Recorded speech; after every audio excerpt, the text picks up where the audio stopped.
Going for the afternoon session. There was a question came online, and also if you have any questions, please you can ask. I just wanted to start, as I started the morning, I wanted to continue the afternoon with the joke. As always, December is a cold time of the year, isn't it? Except here in Perth. Today's a 40-degree day. December in Northern Hemisphere, that's always considered like the cold time of the year. And then 1 year in Finland, there's this monastery. And the monks went to the abbot and said, look, we're getting close to the winter. And usually before the winter, they always went to the abbot and asked if they should make, how much firewood they should make for the winter, to prepare for the cold winter. And that year they had just elected a new abbot. And the abbot didn't want to show that he didn't know things, since being just elected as a new abbot.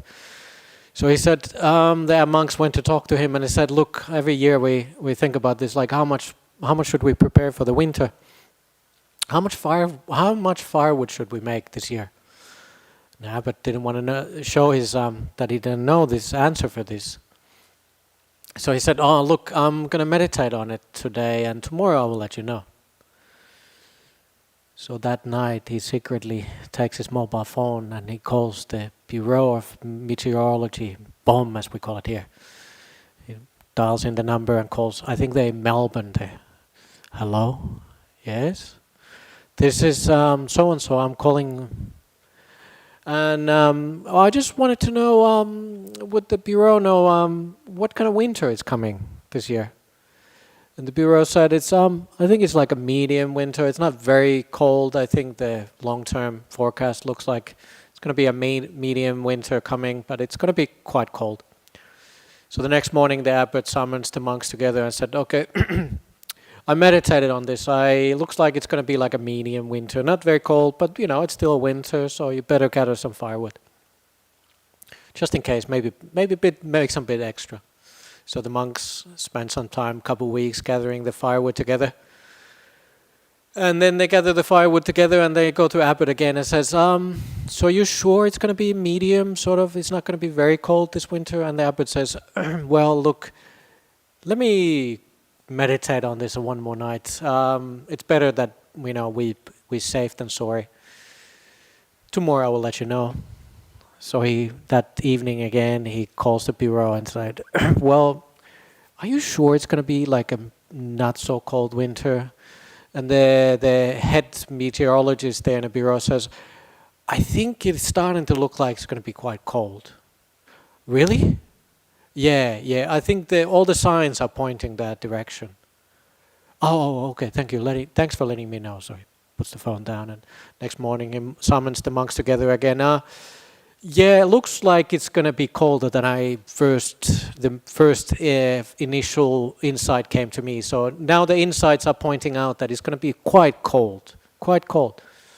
So the monks, okay, great. So they put, a couple more weeks and they start, really stack the firewood everywhere. The firewood places are already, and then they go to the abbot. It was like, okay, well, two weeks again, we gathered a lot of firewood and said, it's going to be, now we're going to prepare it, right? And the abbot's like, well, let me think about it again. One more time, just to make sure, I'll see if there's any insights coming to me. I'm going to meditate on this really hard tonight. So the monks goes like, okay, yeah, we trust the abbot. Abbot is all knowledgeable, right? Same for us. Ajahn Brahm knows everything. We always ask Ajahn Brahm. So the abbot that evening again, he takes the phone and calls the bureau. It's like, are you really sure it's going to be cold, like quite cold? He said, no. The bureau says, no, really. It's starting to look like it's one of the coldest winters in decades. Like it's really, all the signs are pointing to that direction.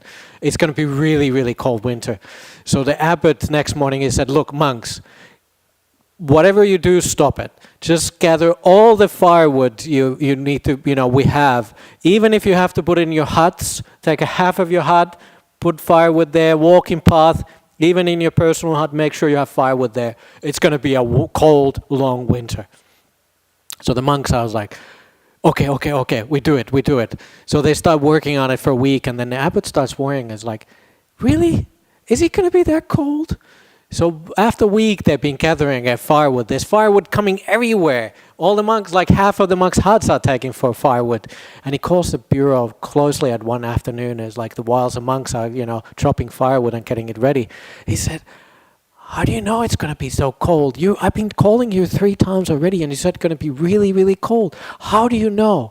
They said, well, just don't tell anybody. Well, actually, the government is cutting down the cost. We don't have that much money these days in the bureau. Our supercomputers are down, but we have this secure source. Every year, we're looking at these monks in the forest, and every year they've been, knowing that like anytime how much firewood they gather, we know that's how we take the long-term forecast. Though this year, the monks been gathering so much firewood, it's going to be really, really cold winter. So the moral of the story is, don't even trust the scientist. Sometimes they even have to look at the monks.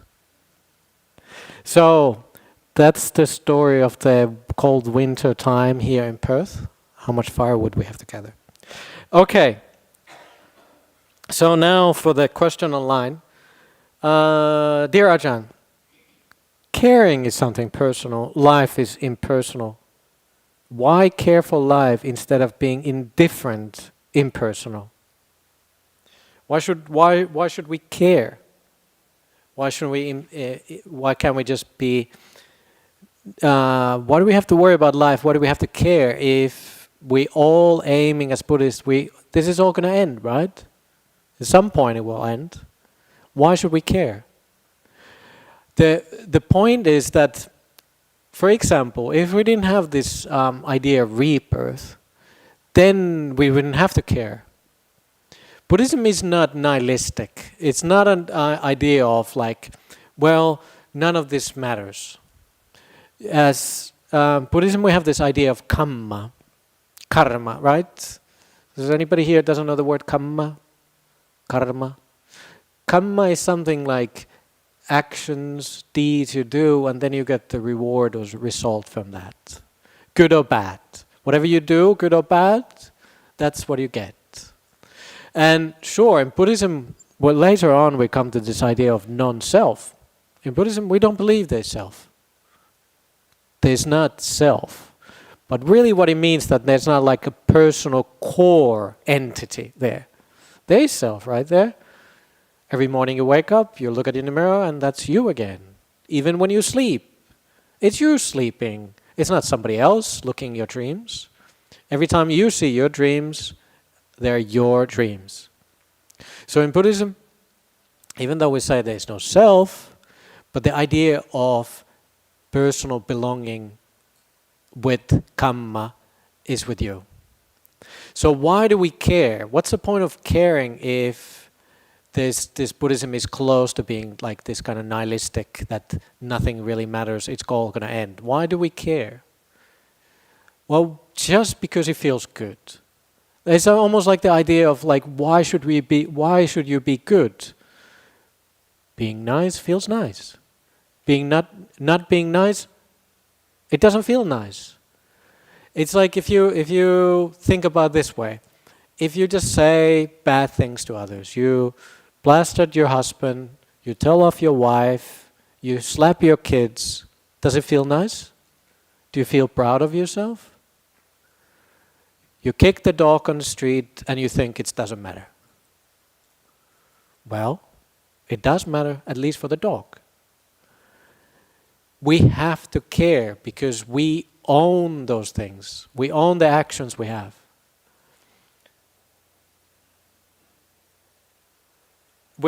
Even with the indifference, Buddhism, sometimes people think that, like once you become this person who doesn't really feel anything, in Buddhism we have this concept of upekkha. It's almost like you could translate it as like, a lot of people think it's almost like indifferent. Upekkha really means equanimity, but what does equanimity feel like? Does anybody feel like on your day-to-day life, do you feel like you have a lot of equanimity?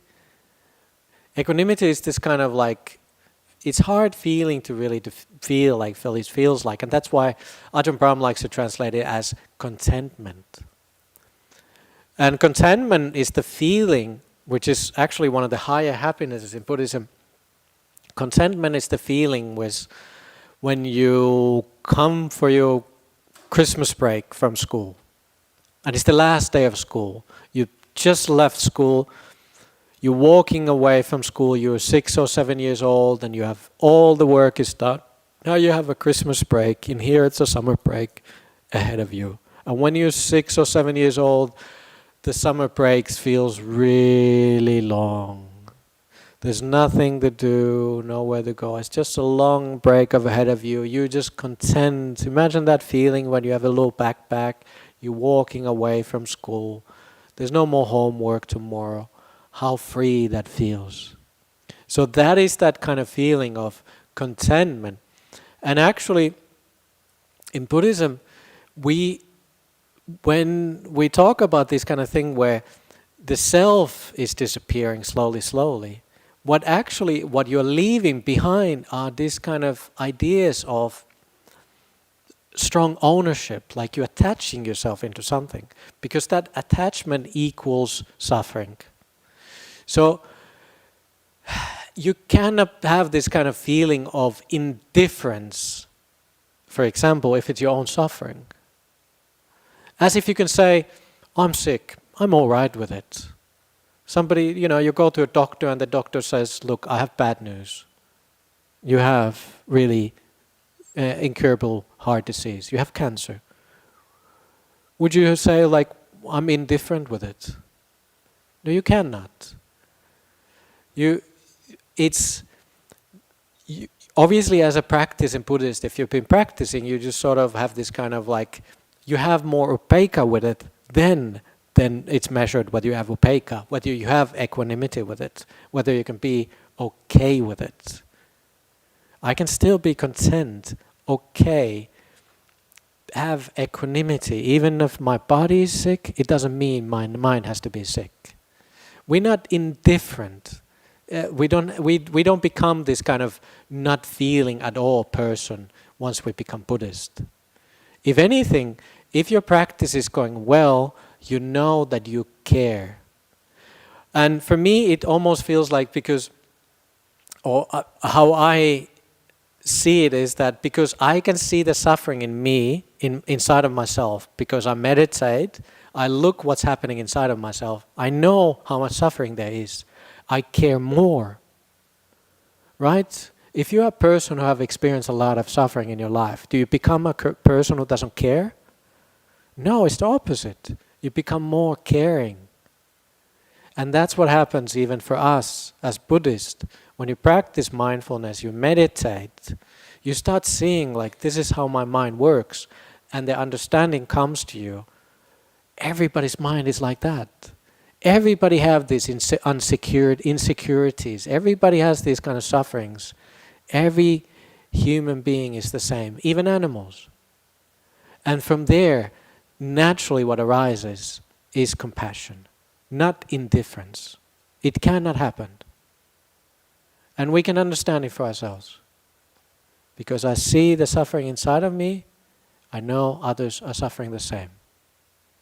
And thus I care. I'm not indifferent. It's very easy to see, right? Any questions from the audience? But it's a good question from the online. Lehar. Yeah, it's just one question here. Yeah. Does anybody want to say something about what came during the lunch or now meditating? Anything we thought in the morning time?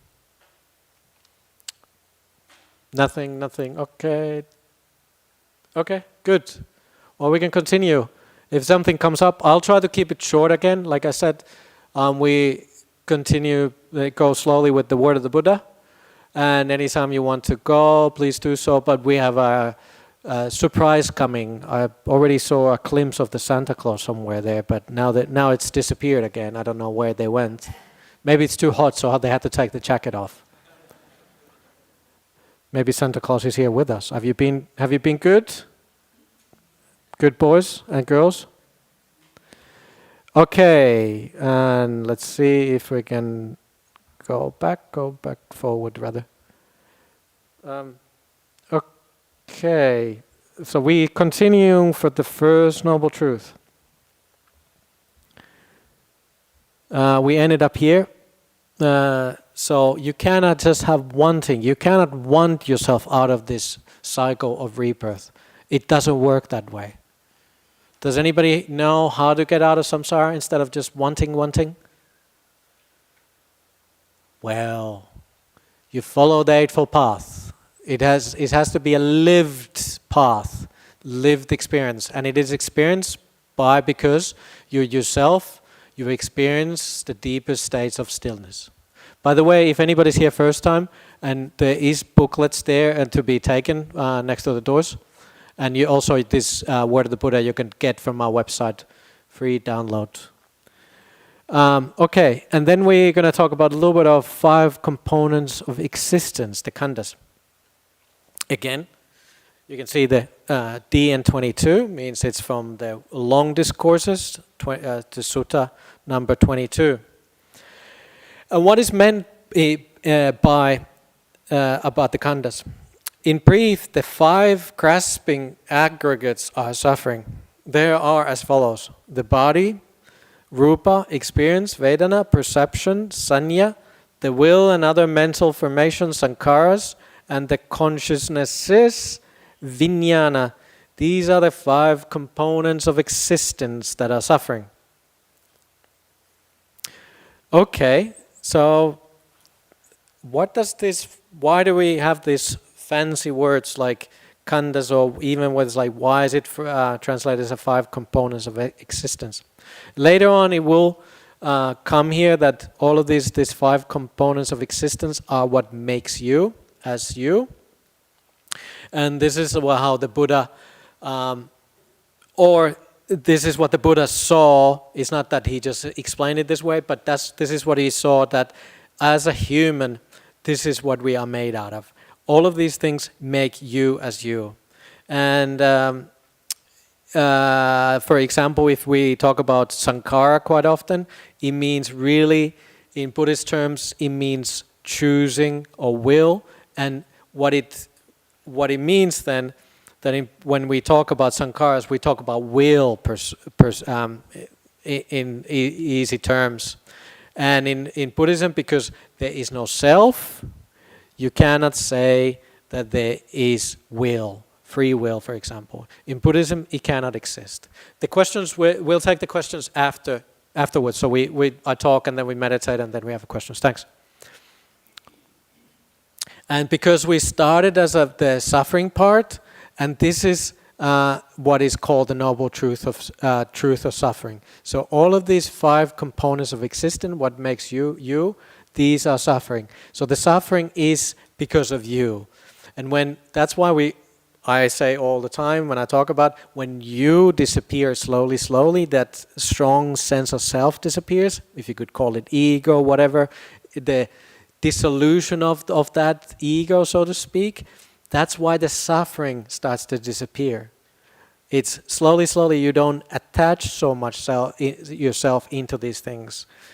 For example, the body, it doesn't really just disappear. It doesn't work that way, you can understand. It cannot just be that you live without the body here now, and here now. But it always follows wherever you go in this life, even if you become enlightened, so to speak. But it gives you the suffering. The suffering is because of the body. You can be without the body, but only sort of brief moments when you have deep meditations. And these deep meditations actually give you then insight how much suffering body is. It's actually hard to be outside of these kind of experiences until you allow them to disappear. So that is the suffering. And then Majjhima Nikaya 44. And is that feel, upadana, the same as these 5 components of existence, or is it feel something apart from the same, apart from the 5 components of existence? The feel, what feels that those 5 khandhas, is neither same as the five components of existence, nor is the field separate from the five components of existence.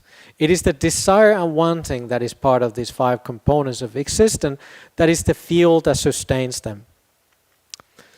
So any kind of body, whatsoever, whether it's past, future, present, one's own or others, gross or subtle, inferior, superior, far and near, this is the body component of existence.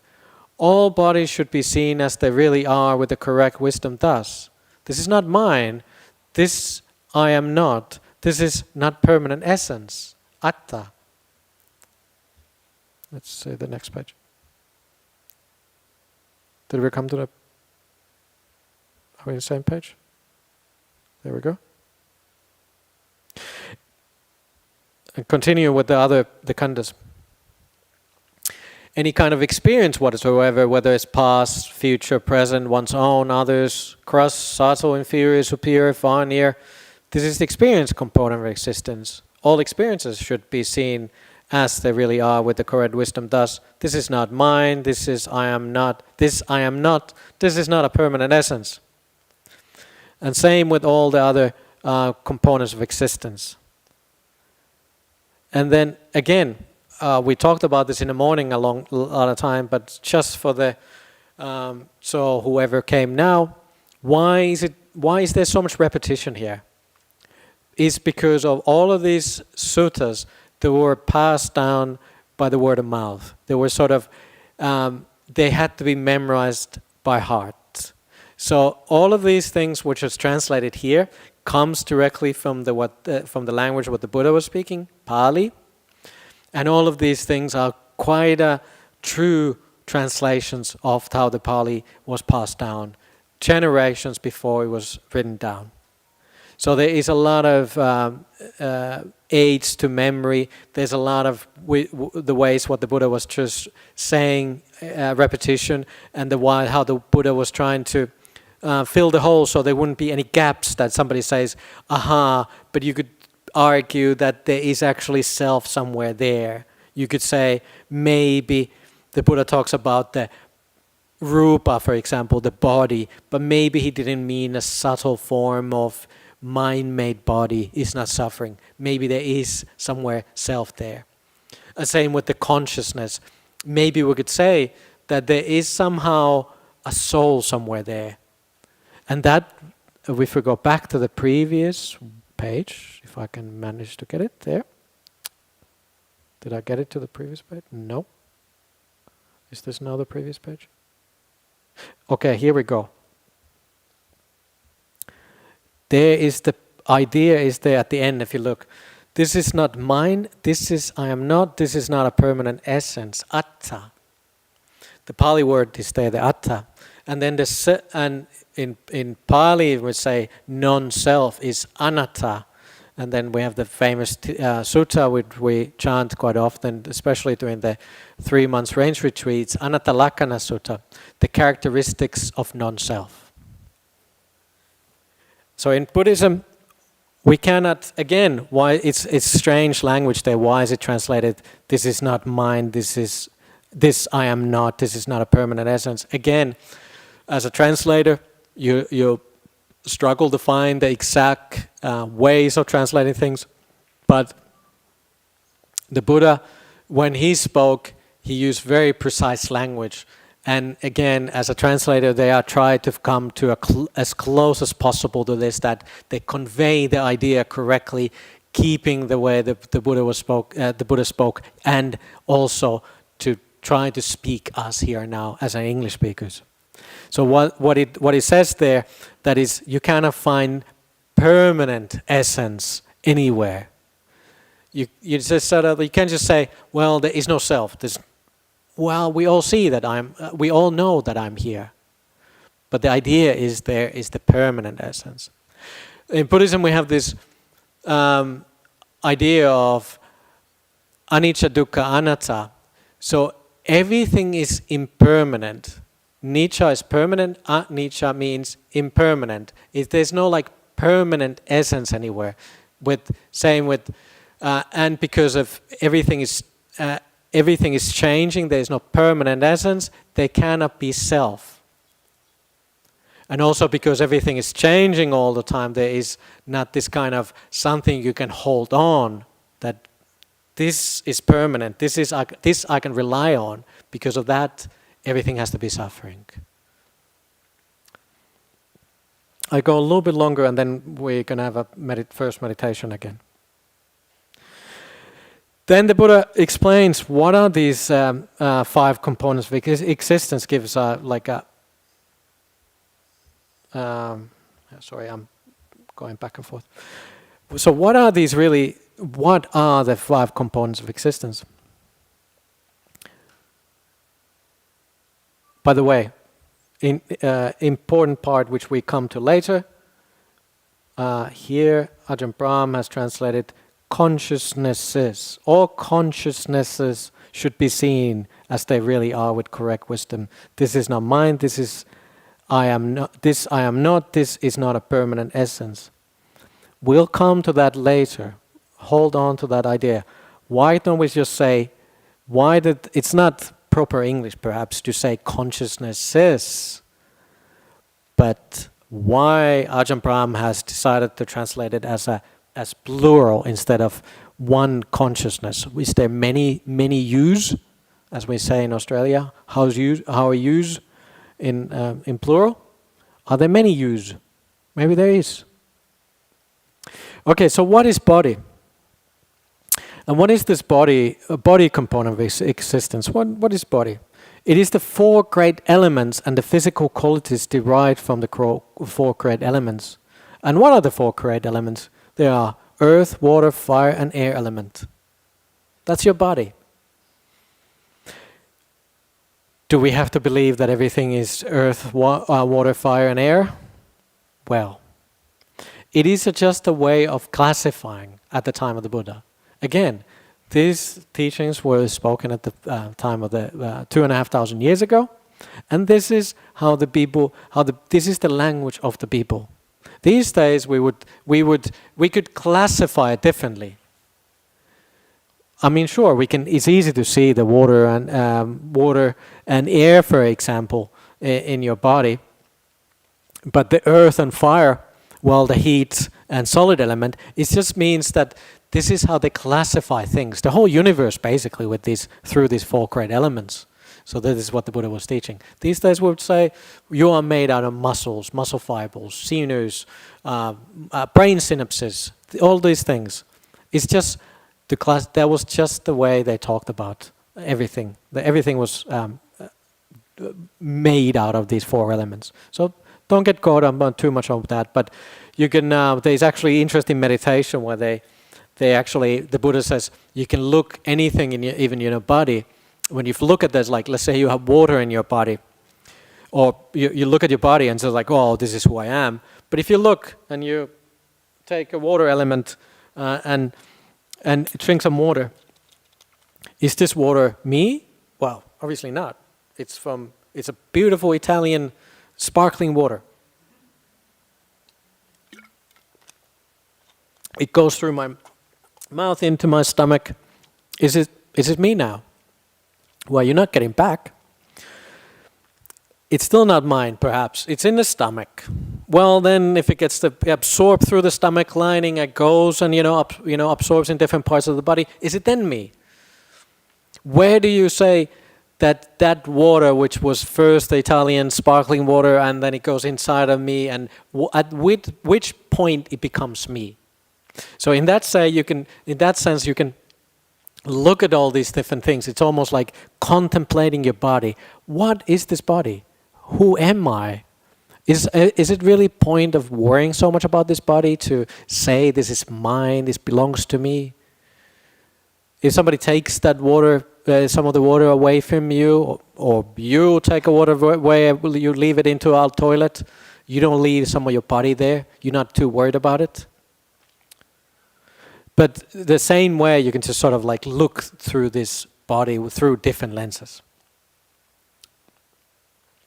What is experience part of what is the experience part of the existence? There are 3 types of experiences. What 3? Pleasant experience through any kind, any of the 6 senses.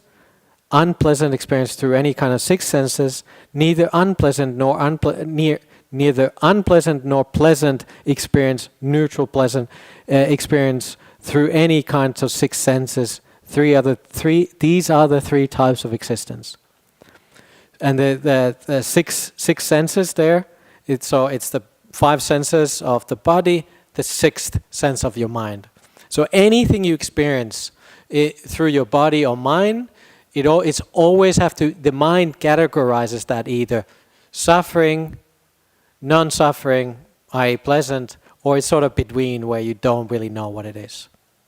This is sometimes Vedana is translated as a feeling, but the problem with that is that you think it means something like I feel good or I feel bad and all that. It's in that sense it is part of it, but it's slightly misleading. What is the perception component of existence? Again, this is what makes you you. This is how you categorize body and mind. We've talked about the part of the body. Now we're going through the different parts of the mind. And what is the perception component of existence?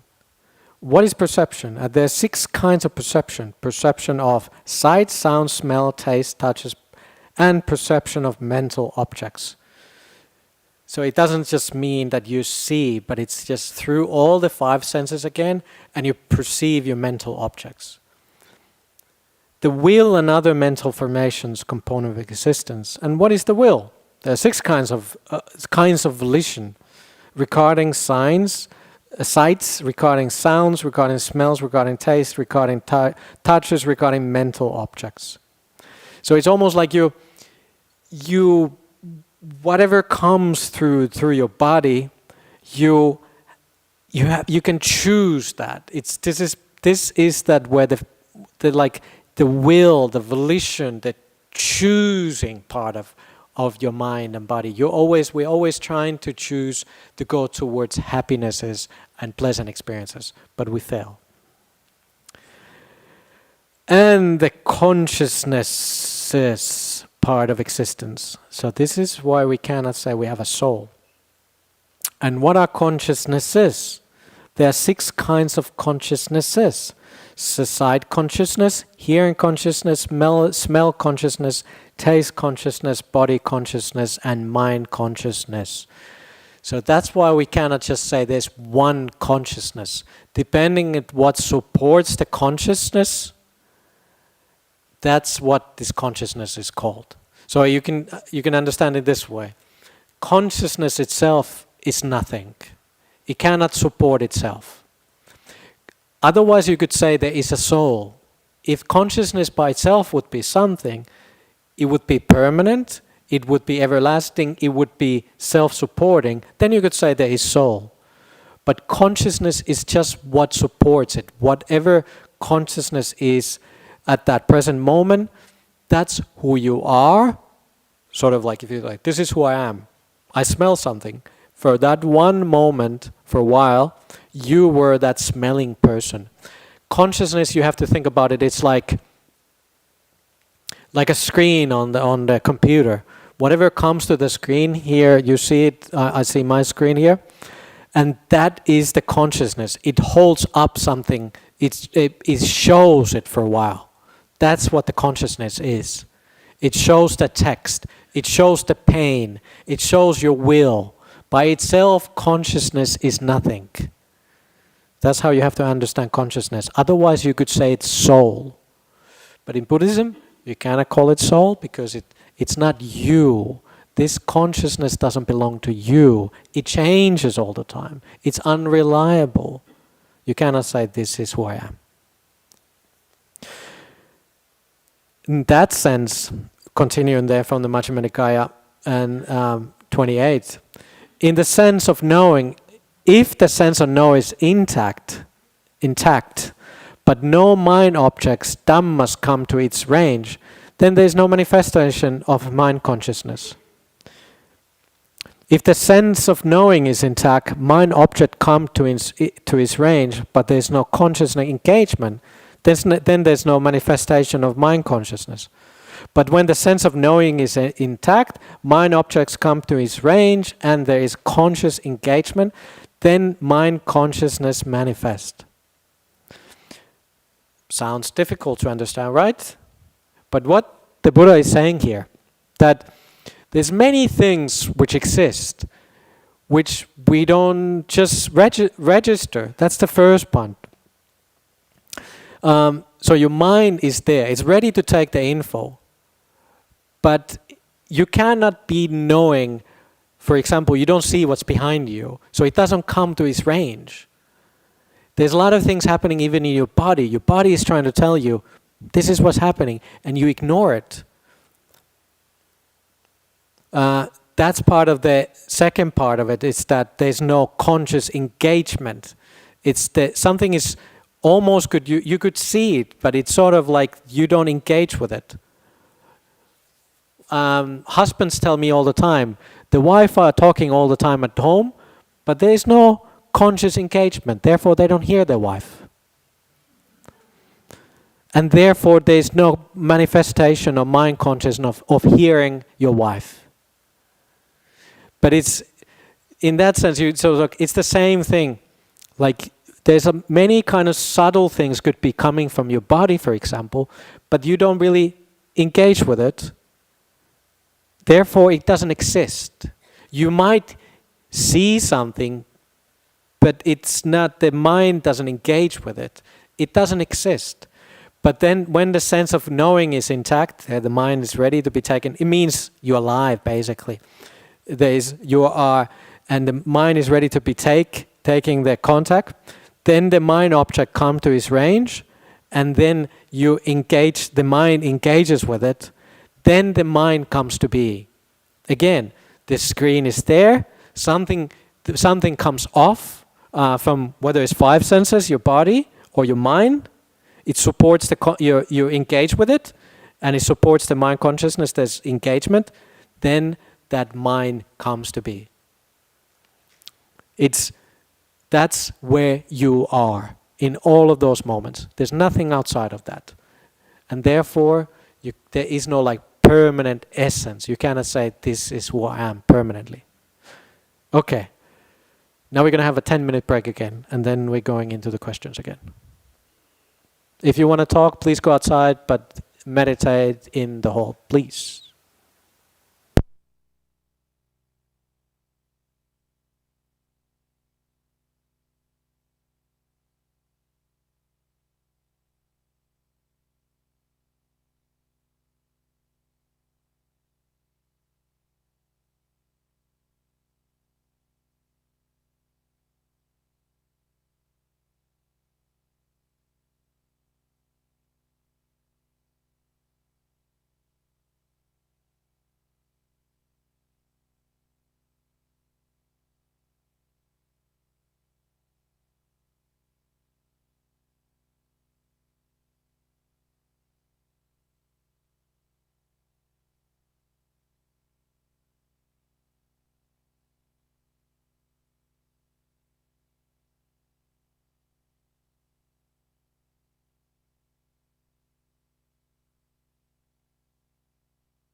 One more time, bring your attention to your breath. Just see how nice it is to be alive, even if you're tired. It's okay.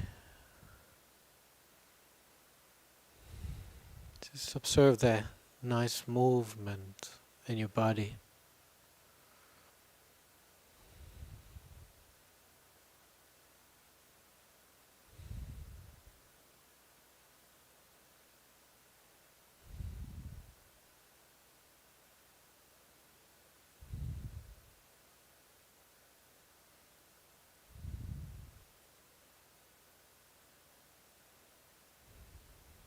Think of this breath as not yours, not mine.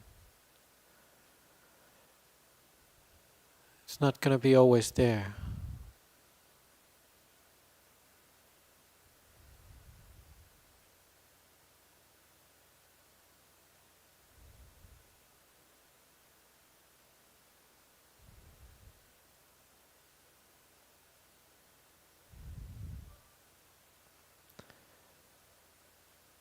So 3 more times, look at the breath with kindness, in and out, and then after the third out breath, you can open your eyes.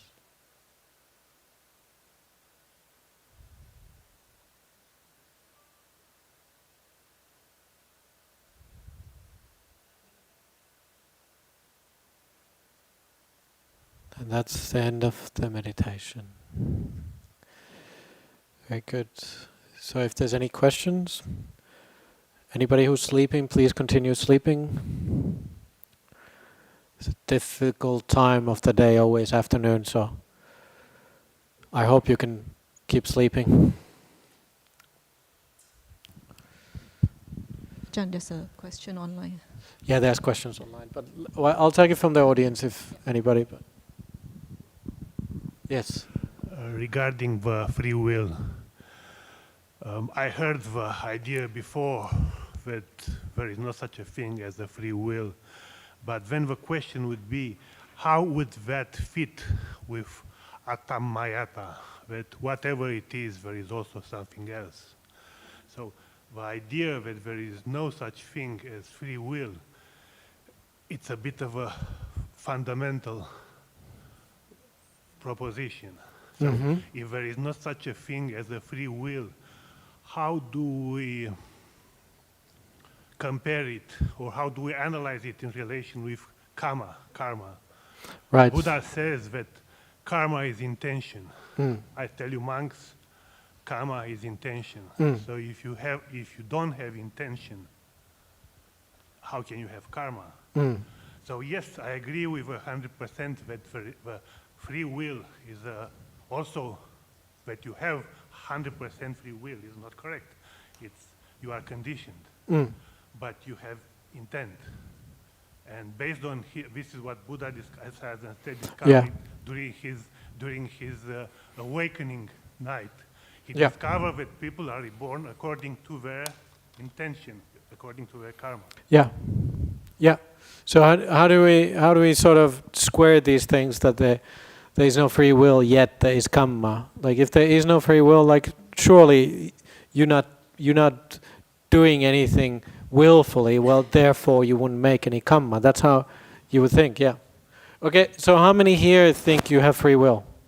Who's got free will here? Eddie has free will. You have. No, you said you don't have free will. Or you have medium free will. Eddie's completely in a free will camp. What? Nobody else? You have free will? You don't know? Maybe you do.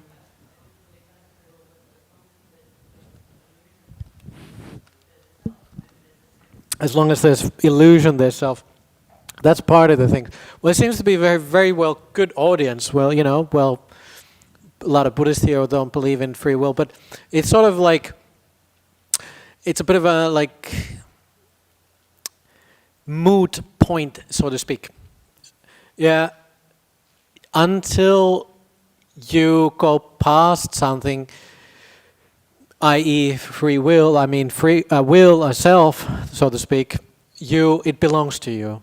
So until you become stream enter, all of these things belong to you.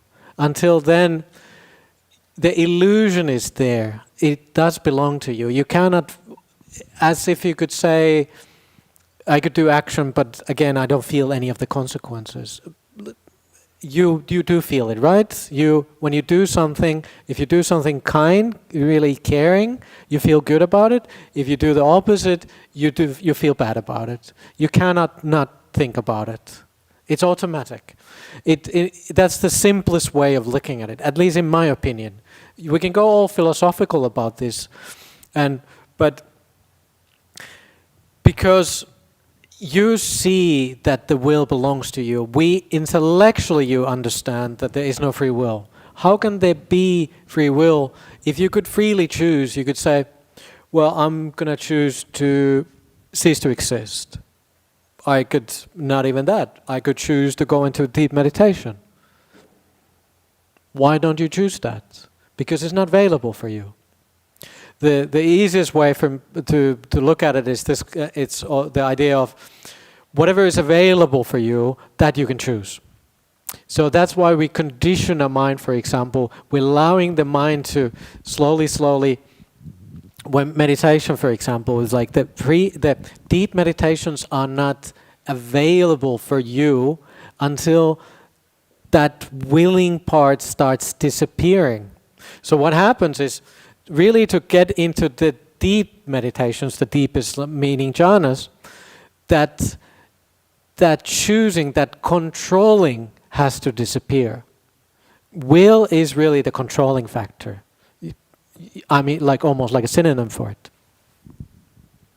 So more that controlling in your mind disappears, the more you go into a calmer state of mind, and then the freedoms, the liberations come from there.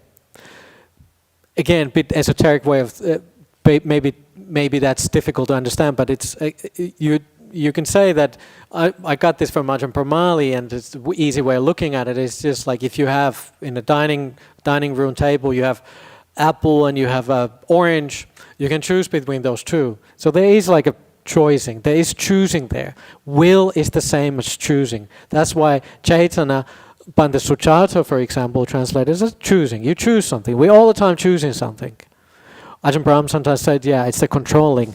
Or Bhikkhu Bodhi translates volition. But will is good as any word. We are willing something. We're choosing something. We have choices. We make choices all the time. So whatever is available for you, from those you can choose. But, this is the big but. This is where it gets into moot point.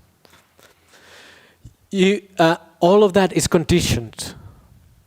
So we don't say that there is no free will, so to speak, because this is one extreme. We don't say there is free will completely, because it's one extreme. We say it's conditioned. And the easiest way, okay, not the really way you see that what will is, how deeply it goes. Ajahn Brahm says, this is not directly from the Buddha, but Ajahn Brahm has said it many times, that will is really the most fundamental part where you exist. If there's like really where, as sort of like we talked about different, what makes this body and mind, who's you, Ajahn Brahm always says that the strongest place where really the self exists is in that will, in that choosing. We all the time choosing things. And then only when it's disappeared, which disappears in second jhana, really in very, very deep meditations, then you can really see the function of it. Until then, we just sort of argue about it, have philosophical, constructive discussions about it, but it's hard to say what it is. But I mean, so we try not to go into these extremes of whether there is free will or there is not free will, but it's conditioned. You choose what's available for you to choose. What else should I say about it? I mean, this is one of those, okay, with the idea of kamma. Again, I mean, if there is no free will, karma could not work. And it is exactly right. It's only when you become enlightened, that's the idea of that you don't make new karma anymore. You still experience whatever you've done in the past. You killed somebody. I mean, this is an extreme case. Why I'm saying this is because this is, for example, from the suttas. One of the monks, he was already a fully enlightened one, but he had killed in the past. He still had to, even as a fully enlightened one, there was anger from people towards him. He had to experience that. It's not like so the world will stop. Even though you stopped, the world is still conditioned, so to speak. You can even think about it this way. So, but you don't make new willful actions, so to speak. I mean, I'm not sure how long I want to go with this, because it's one of those things. Will is what comes all the time. It's one of those questions. It's either will, questions about will, or if there's no self, how can there be rebirth? Those are the two questions, and they really revolve around each other. How can there's like no self, like yet there's rebirth? I was like no will, whether we're still choosing. So these are the two questions come up all the time. Do you want to continue on this one? Microphone? Let me take this here first.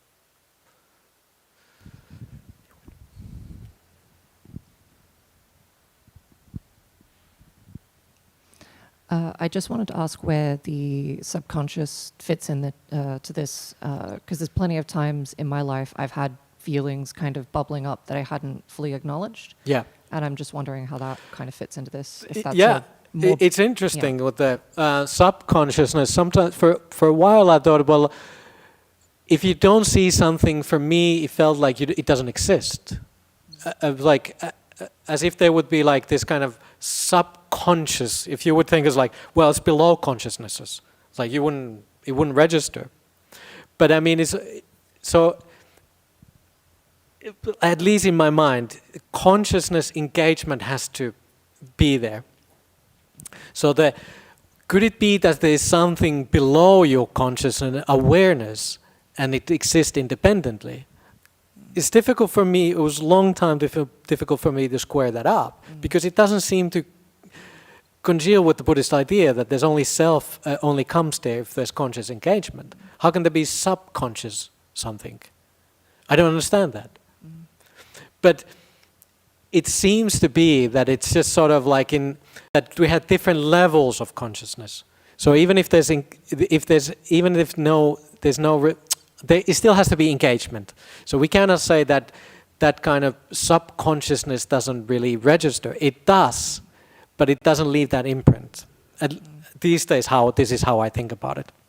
So it cannot be sort of non-existent and then it's sort of like there and it comes. It's just you didn't engage with it so viscerally, so to speak.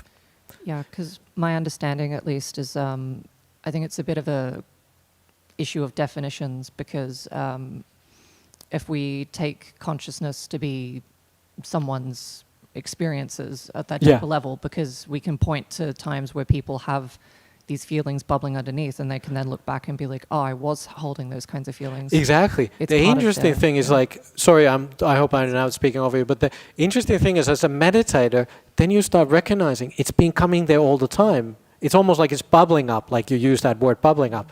And then when you become you practice more mindfulness and you just like, this, my body's been telling me this all the time, but I just choose to ignore it.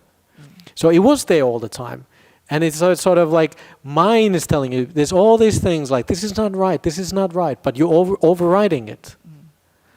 You don't believe yourself, for example.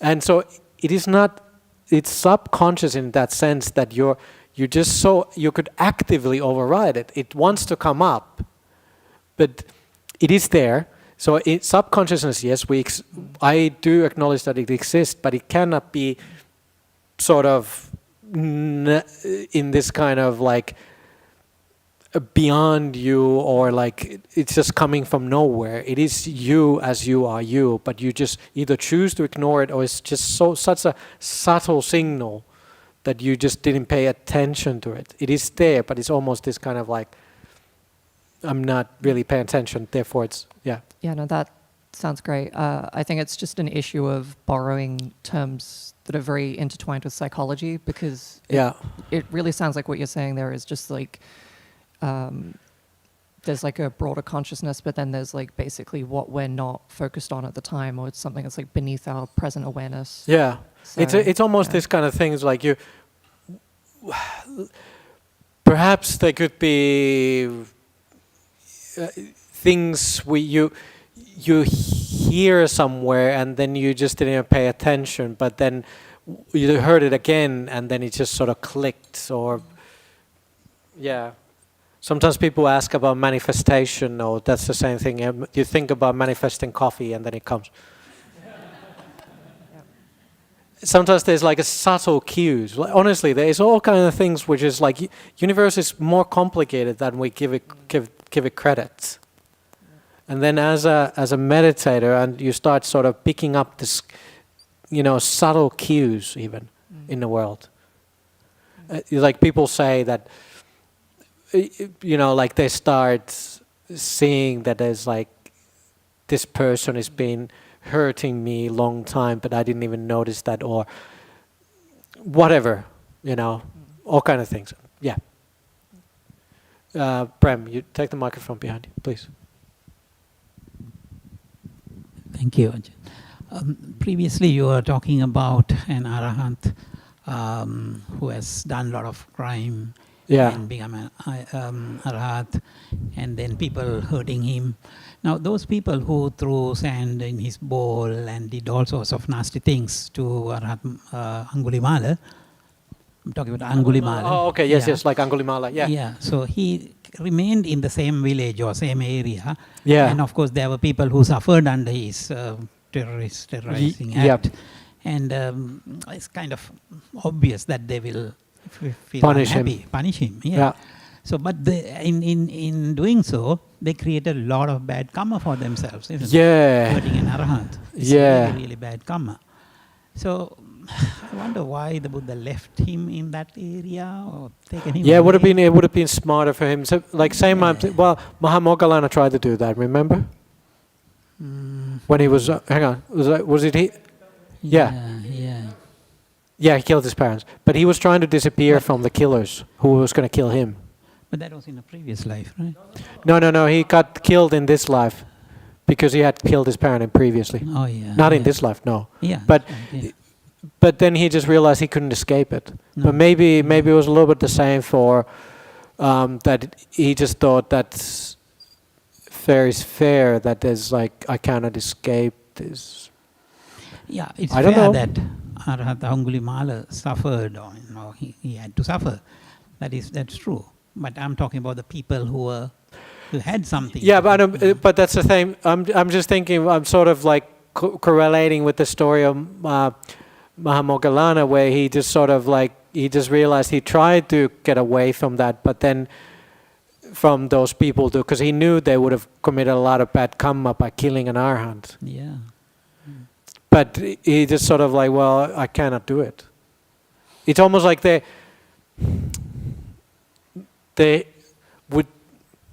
had to do it. I don't know. Yeah, I don't know. I don't have an answer for that. What's your answer for that? What do you think? Would it be smarter for him to go somewhere where people didn't know him? Send him to another exactly, and he was already enlightened. Why did he need to be around the Buddha? Yeah, and creating bad karma for other people. But maybe, talking of which, maybe he thought like they can see that there's a transformation in me. A lot of people have a lot of faith because of that. Then maybe he saw, look, like he said, he saw the lady suffering tremendously giving birth, and then he said, "Sister, all this time I've been since I've came to this holy life, I never hurt any being intentionally," and then it became the Angulimala Paritta. That's right. Yes, and so maybe there was a lot of lot of benefits. It just wasn't recorded. Yeah, that's true. Yeah. Yeah. Thank Yep. you, Ajahn. Thank you. Done. Wow, microphone takes a short route. Sorry, just a follow-up question Yeah. from all this conversation. I mean, obviously, I know that all my karma, and it's a big burden and there's no beginning to that. Right. And it just takes the condition. I mean, of course, I think my take on that is when the conditions is right, there's no escape. There's vipaka from the karma. When the conditions is right. Well, there is. So that's my follow-up question, Yeah. actually. So based on my understanding, I just want to calibrate. I mean, this is an opportunity to calibrate. Yeah. Try to keep the microphone close to your mouth so people hear. It is only at the point of stream entry, Yeah. when we see things as it really are, and we see for the first time ever, Yeah. from beginningless, Yeah. that the whole universe, that's non-self. Yep. Yep. The whole universe is in the 5 khandas. That's Yep. non-self. Then you really understand it. Yes. Then we went at the point of knowing that with the penetration, then we shed a lot of our karma. We said, okay, bye-bye to all this bad karma. Yeah. Yeah. They That's won't right. come to harass me anymore. Yeah. I won't go to all the bad destinations. You don't go into, well, that sort of goes with the rebirth. Yeah. Yeah. All the animal realms, Yeah, hungry yep. ghosts, the hellish realm. Yeah. Bye-bye, bye-bye. In that sense, you don't experience it. Yes. Yeah, bye-bye. But here and now you do. Sure. I mean, of course, here and now in this life, yes. Yes. Yes. What you are pointing into is like, okay, even if you, but it almost goes in a, it's interesting, we talked about the subtle things in this, like even as with Mahanama was already a stream mentor, yet he was still worried what's going to happen to him when he gets reborn. Yeah, but try to correlate into that idea that is like, even for us, even if you are not enlightened, it's still the same story for us, that we are still, if you're interested in Dhamma, we're still falling towards the Dhamma. You're not sure, you're not in the stream yet, but the interest is there, therefore you go towards what you're interested in. So the same way with this thing is like, okay, you are, you know what how the karma works, therefore you incline more and more towards good karma. It's natural for you, and compassion, and therefore you are watering down the previous karma. So in that sense, you are escaping. It's harder for you to go hell because you feel good about yourself. You are like, you haven't completely erased it or watered it down, so to speak. But it's less and less chance of you getting born into a bad destination, so to speak. You're going towards the Dhamma, you're going towards more and more human rebirth in that, and sort of human rebirth which has inclination to find the truth. So a lot of us, why I'm a monk, I'm, come from northern Finland, from a small village, there is no Dhamma there. Why did I come, when I came across Dhamma, why did I thought it was such an important thing? Something is like, there must be something in my karma that I inquired in the past, and then when I heard it again, I said, I've been looking for something. This sounds true. It just sounds right. Whereas I know a lot of those people from the, I don't think anybody from that early Buddhist classes I used to go there, I don't think there's any monk from there. It has, or I don't even know how many of those people are practicing anymore, like which I was practicing 21 years ago when I lived in New York. How many of them are still interested in it, or in these teachings, like truly interested? So in that sense, some of us, we just have that. So don't think it's nothing. It's like you've been coming here for a long time. You are very interested in this, and I know because I've been seeing you 15 years, and you ask questions and all that. You like you have the interest. You are leaning towards that.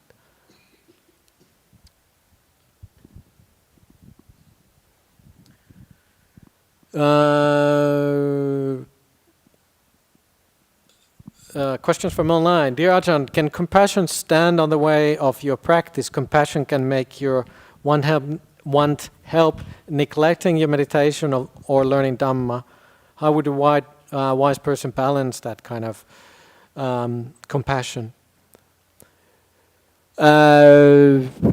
Sure. I mean, okay. I mean, the only way with compassion is that if you're doing the compassion the wrong way, you have to understand it this way. It's what if you get bogged down with the compassion, i.e., instead of it brings you happiness, you are starting to get more and more depressed because of it. You just see that. So then it can get on the way. So there is this kind of enemies of that compassion, or of that sense that, like you get burned.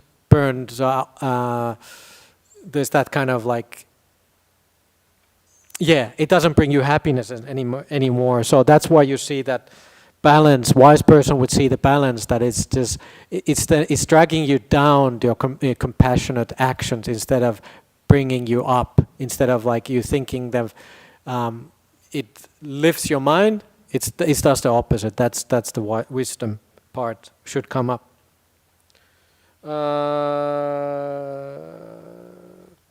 A question about self-image, which affects self-esteem. For example, a leader, like a manager's behavior, affects their character and pride and can become a bossy or stay humble.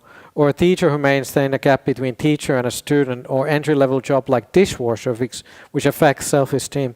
How to not attach with that type of identity? How not to attach to any type of identity? Basically, what you're asking here. It's look. For example, with the work life, and there is no like one type of. Even if you're the boss and you think it's like, oh, look at me, I have such an important job. You have to look at that take a bigger picture. But same in a sort of, even if it's a dishwasher or a bus driver, whatever you do, the Buddha didn't talk about right livelihood in the sense that it's part of your self-esteem, in a sense that it's whether it's how the society sees you. The Buddha talked about right livelihood in the sense that how do you feel about doing that work in a bigger picture? How do you feel yourself about that? So with the self-esteem is just sort of like, don't compare yourself into for others. See how with whatever you do in life, whether it's work or anything in life, it's just you have to see it as sort of like, how does is this bringing good qualities up in my is good qualities increasing me and the sort of negative qualities going down? So if you're a dishwasher and you think about all the time how bad you are, like you cannot get in any other work, well then obviously the bad qualities are increasing. But if you think about it, it's like, this is a good job, there's less stress, I don't have to decide so much, I get paid enough, I can support myself and family, and therefore it is a good job, then you can feel good about it. And you look at other bosses, they don't have time for their families, they are very stressed about their work, and you just sort of feel for them. And then you just sort of like, so it's how you compare about yourself about that. So whatever you identify with the in life, it goes in the same way of identifying is, for example, you identify yourself as a helper, you identify yourself as like you sacrifice for yourself for others. And then that becomes you. Wherever the you is, you have to see that as a danger to really to go when you think in a bigger picture of this self, or in this picture of re-arising in rebirth process. Wherever the self appears, that's where the suffering is. So ultimately you have to leave it behind, but trying to Okay, this is a nice way of looking. Ajahn Brahm says, it's difficult to go from low self-esteem to no self-esteem. It's difficult to go from low self-esteem to no self-esteem. Do you understand? You go from good self-esteem to no self-esteem. That's how it works. You feel good about yourself. It doesn't matter whether you're dishwasher or executive for a big mining company here. If you have a good solid self-esteem, then the low self-esteem can be attained. Because low self-esteem is just sort of, you dwell in this kind of loop, you know, like, it's really actually low self-esteem. There's a lot of ego there. You own that low self-esteem. So try to go towards, like, feel good about yourself, and then you can go into deeper meditations. Coming back to free will. Yeah. Oh no, terrible. Can we leave the topic behind? No, okay. The whole advertising industry is basically. Yeah. It is, because it's about choosing. Yeah. Free will. Of course it is. It's because it's the same sankhara. That's what Bhante Sutala translated as choices. Choices are equals, the synonym for that is the sankharas is will or choices. They're good as any, the translations. And that's why we know, marketing works. But the same way Dhamma works. It's just conditioning. There's nothing beside, as a Buddhist, you have to remember this way, that there is nothing, there's no self beyond the conditioning. So that's why if we talk about this free will or there's no will, is conditioned. That's why, and now we're going into conditioning, i.e. dependent origination of consciousness. That's where the consciousness comes. Are you ready to go for that? Okay. What is it? Oh, good. I have about 15 minutes, and then we have meditation again. Okay, I'll teach for 15 minutes, and then we relax for a while as well. So, dependent origination of consciousnesses. Ajahn Brahm's brilliant translation of plural use, as we say in Australia. If the sense of knowing is intact, but no mind objects, dhammas come to its range, then there's no manifestation of mind consciousness. Looks like I'm repeating myself, it doesn't matter. If the sense of knowing is intact, mind objects come to its range, but there is no conscious engagement, then there's no manifestation of mind consciousness. But when the sense of knowing is intact, mind objects come into its range, and there is a conscious engagement, then the mind consciousness manifests.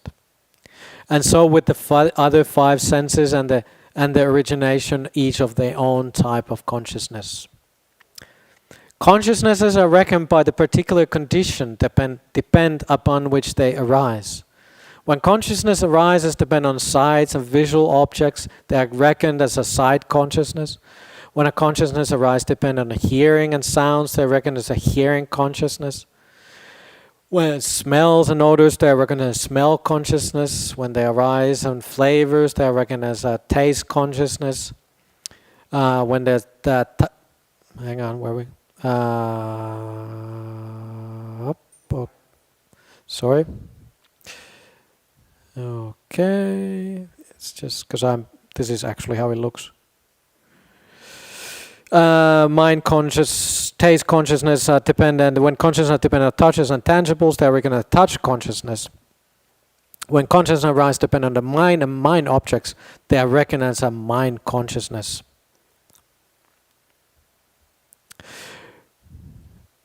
Whoever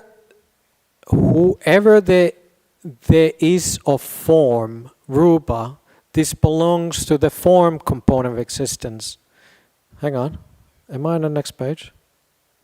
This is a bit tricky for me because I'm going like this. Yeah, I think it is.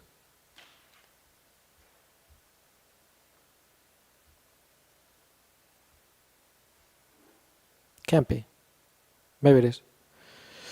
Okay, so we're going back into that, the different khandas, the different, whatever the different existence are, and then they belong to the different components of existence. So let me go back into that dependent. Okay, so consciousness are reckoned by the particular condition dependent what they arise.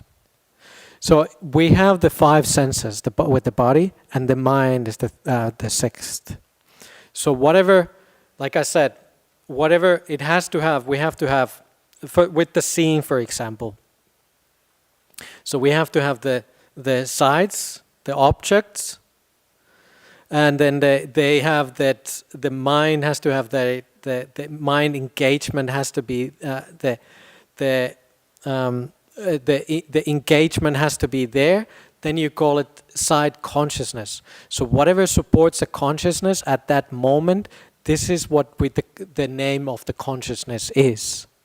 So we have that through the body and through the mind, there arises the different parts, different kinds of consciousnesses. There isn't just one type of consciousness. That's the idea in Buddhism. Why don't we call it a soul, or why do we call it there's a permanent essence? Why don't we call it this goes with the will as well, where you can just sort of tease apart the will a little bit.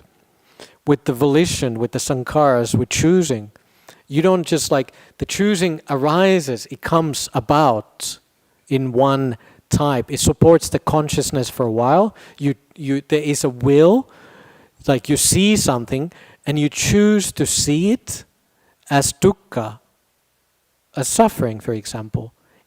Or you choose to see it as beautiful. The choosing sort of overrides, for example, you seeing. There is no like pure seeing. So the interesting thing about this kind of willing, the will goes so deep in there, it just sort of messes about things. It mixes with the other conditions. It gives them a flavor, so to speak. So how can you say that this willing is sort of like a pure will? You have to will with something. The will sort of attaches itself, even though it sort of, well, sometimes I think it's sort of like they're not completely separate mind moments. This is because it goes more into the idea of how the Abhidhamma, the later teachings of Buddhism, is being taught. But with the choosing, with the will, it's just sort of like you can will you see somebody beautiful, a boyfriend or girlfriend, and then 10, 20, 30 years later it's like, it's been so and so. But you then choose to, you could just sort of, you will override all those sort of qualities in the beginning. They were still there, but you choose not to see them. So you overrided something it was supposed to be completely obvious there.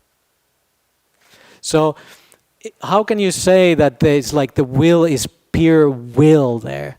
Willingness. It's just sort of like all these things mix and mingle a little bit. They come in different times, they sort of come in a sequence, but it is a bit of a mishmush salad where things get thrown in, and then the mind is so quick, it makes up things, and you think, I'm willing. Yet it's conditioned. You choose to see something beautiful which is not beautiful. Only, the Buddha said, only when you start getting into, you either get deep meditations, you clearly see how things are. And that's how it comes into this kind of idea. The Buddha said, we choose to see things which are, what Puthujjanas, what the ordinary people say it's beautiful, the Buddha says actually, or happiness, the Buddha says is their suffering, and what the Buddha sees is happiness, a lot of people say, most people say they are suffering. We will ourselves to see certain things like which are that their happiness is, that we choose to see that there is everlasting things somewhere where there isn't not. This is how it goes so deep with these things that it's so difficult for us to sort of override these volitional choosing activities that it's almost difficult, almost impossible to comprehend. It goes so deep that only when you see, and that's why the Buddha said, when you see something like, you see the three characteristics that Anicca Dukkha Anatta I talked about earlier. If you see something as impermanent, you see them always as non-self. You always see them as suffering. Or if you see something as suffering, you always see that it cannot be self. And you always have to see that it cannot be permanent. They always come hand in hand. You see one, you see the others. So it's interesting, but again, we choose to be seeing things differently. Now I'm going to the next page if I can. And here we talk about, continue a little bit of the sankhara.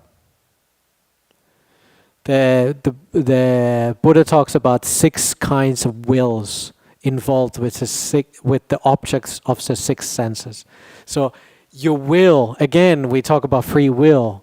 You choose with your 6 senses. You don't think, again, we talk about free will, but what are you talking about? It's just, it gets so mind-blowingly complicated sometimes when I think about these things. You try to tease apart that you see clearly. No, you don't see clearly. You choose to see something. You choose to see it beautiful. You choose not to see it. You choose to hear something. You choose to taste durian as a beautiful taste. I don't think durian smell and taste good. Yet, a lot of you think it does. It's your choosing. Do you choose that? No, it's your conditioning, right? It's your condition to do that. And if you really choose to smell something and taste nice, go to IKEA and buy pickled herring. Wow! Now that is a beautiful smell and taste. Maybe I shouldn't talk about it, I get too much. It's bad for my blood pressure, don't buy me pickled herring. But my conditioning is that it's a beautiful smell. You get new potatoes when in springtime, and you get the pickled herring, which has been marinating the fish there for at least 5-6 months. Wow. Durian, no. So look, willing, again, I mean, we talk about will, choosing. You think you get it. No, you don't. It goes so deep. It goes everywhere. It's everywhere there in your senses. It's mixed with it. To tease it apart is really difficult. Okay, so a little bit about dependency, and then we meditate again. Dependency of consciousness. Everything is dependent on what comes before. Though, someone might say, apart from my form, apart from the experience, Vedana, apart from perception, apart from will, I will make known the coming and going of consciousnesses, their passing away and rebirth, their growth, increasing expansion. That is impossible.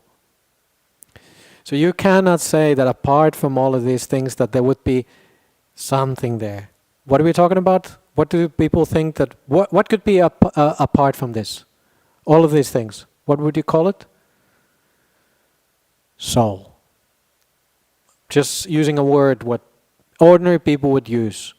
Apart from the 6 senses, apart from these, what conditions us, what's unconditioned, what people think it's still there, must be something there, soul. No, it's impossible that there's anything which is apart from that. Venerable Sariputta said, just as 2 sheaves of reeds might stand leaning against each other, so too with the objects of consciousness, nama-rupa as condition, consciousness come to be. With the consciousnesses as condition, the object of consciousnesses come to be. If one were to remove one of those sheaves of reeds, the other would fall. So too with the cessation of consciousness, the object of consciousnesses cease to exist. With the cessation objects of consciousness, consciousnesses cease to exist. All phenomena that arise from cause do not persist, they are impermanent, anicca. All phenomena that arise from cause are suffering. All phenomena that are without a permanent essence.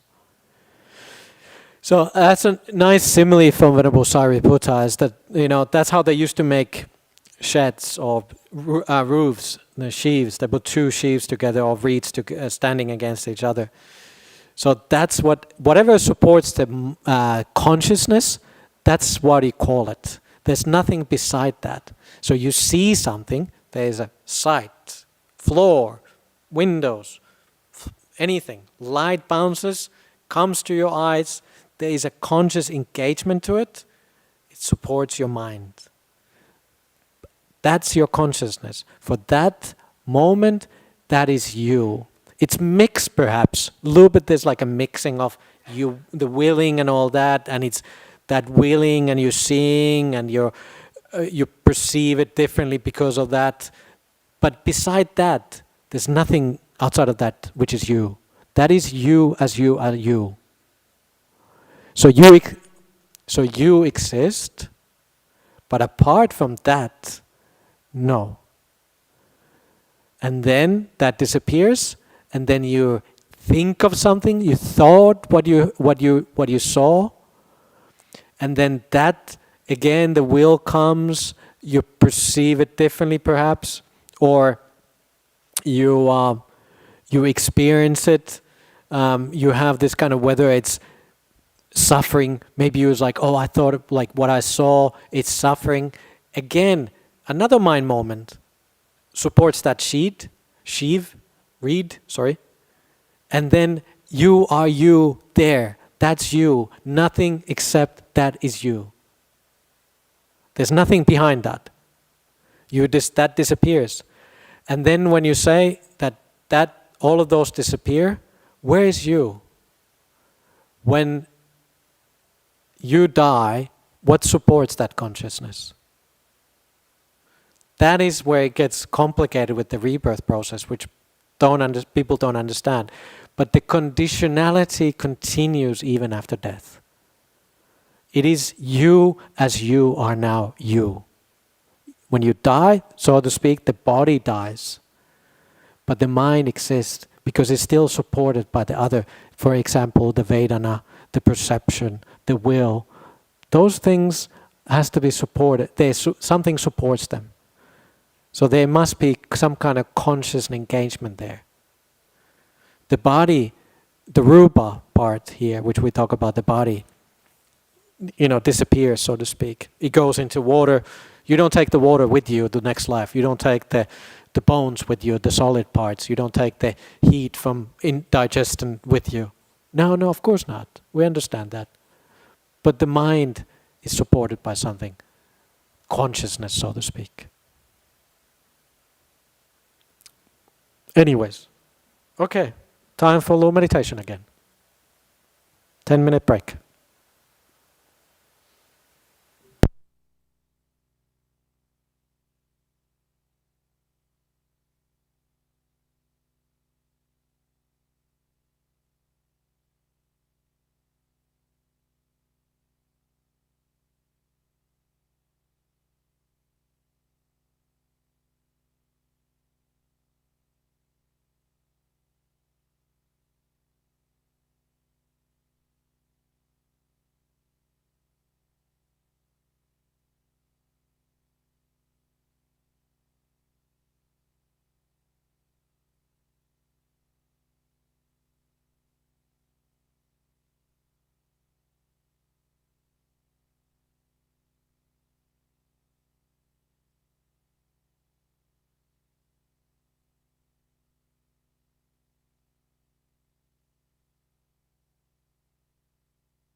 We're getting close to the end of the meditation.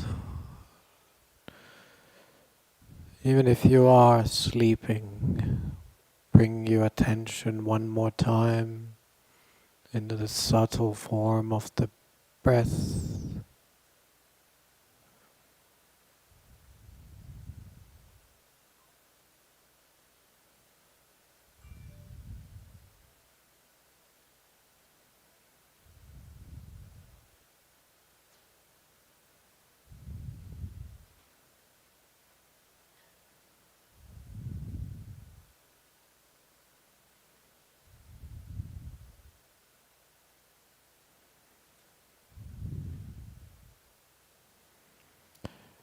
Think of this breath that you saw it even when you were in your mother's stomach. There was already this movement. You recognize this movement.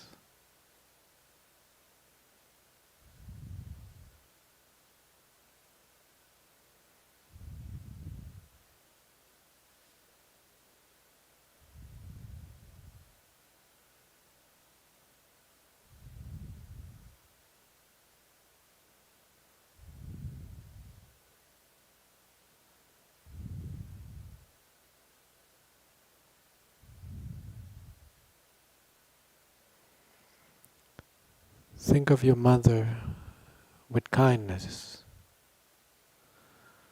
That's the best Christmas present you can give her. Send your mother loving kindness through your breath.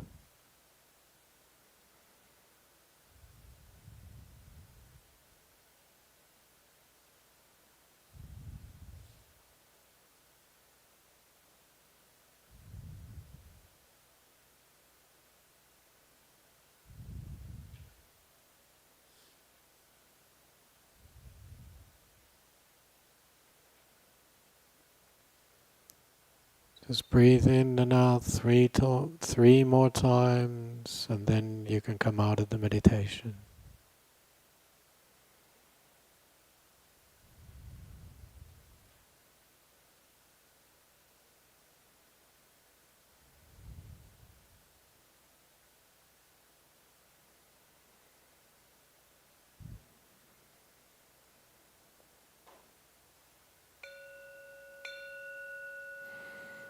That's the end of the meditation. Okay, then we go in the Q&A again.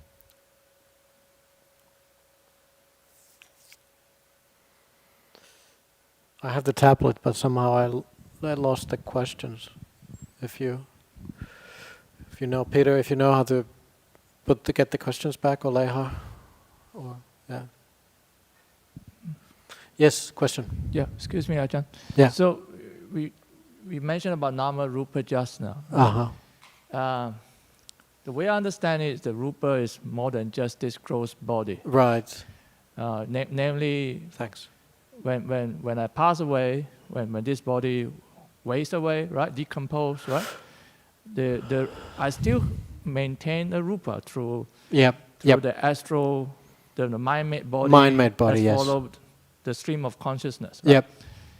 And that this concept of Rupa extends more than that.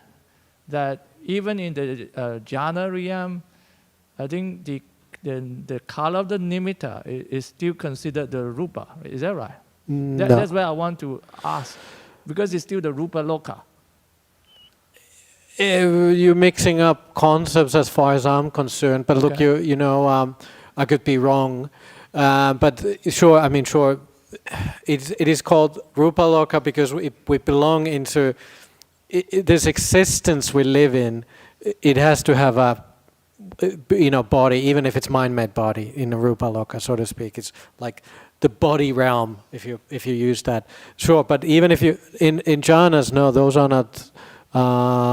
not considered as a jhana states. No, there's like, yes, the realm, perhaps you could say there's like, okay, well, you are in the body, so to speak, but it's like, no, you are separated from that in that sense. But jhana realms, are they still in Rupa Loka? Rupa Loka. Yeah. This is Kama Loka. Yeah. The six heavens are still the Kama Loka. They're still in the Kama. There's clearly the Rupa. Right, Rupa. Yeah, okay. Yeah. Yeah, I never thought about that, but thanks for asking. Yeah, because that one is something that I can't really understand, and a few monks explain it. Yeah. But it certainly. Tell me what's the answer? What did they say? I think sometimes the monks are kind enough to explain it, but they explain it briefly. Yeah. Okay. Well, keep asking, and I'm going to ask as well, because Okay. I'm thinking about it as well. Yeah. Good. Difficult questions. There's a question there on the left. Yeah. There's like sometimes I think we make too much of it, but yeah, all of these Rupa Lokas and all those words. Yes, please. Sankara Will. was the will and other mental formations. Yes. Choosing. What's the other mental formations refer to? Why do we ask these difficult questions here? So there is the like here we have the Sankara. He says that it's involved with the objects of the six senses. So though It might have been earlier than that. I'm not sure. yeah, I know, but I mean, so Sankara is the wills. Sure, I'm not sure if I have the right answer again for it's one of those things, but as far as and the other mental formations, those are what's involved with the will. So the will is by itself is the will is it's part of the six senses, the mental formations. The will itself is almost like you choose through the other formations, you choose through the other six senses, as far as I understand it. And so to say, like, is there pure willing? Is there will by itself? Like, it's hard to see what the will itself is. Will is sort of, will conditions the the body and the mind, what the body and mind is made out of. The will conditions that, and the same way they sort of are integrated with the will. So the other mental formations are the other part of the sankharas, as far as I'm concerned. But again, I'm not 100% exactly, but that's how I understand it. The will itself, it's almost like you're like, what is will? What is it? Can will exist by itself? If there's no, like can you strip away everything else from your mind and body? Can you take it apart and then it's just will? No. Will by itself is like, what is will? You have to will through the other senses. Do you understand? Am I sort of going towards that, the way you would understand it?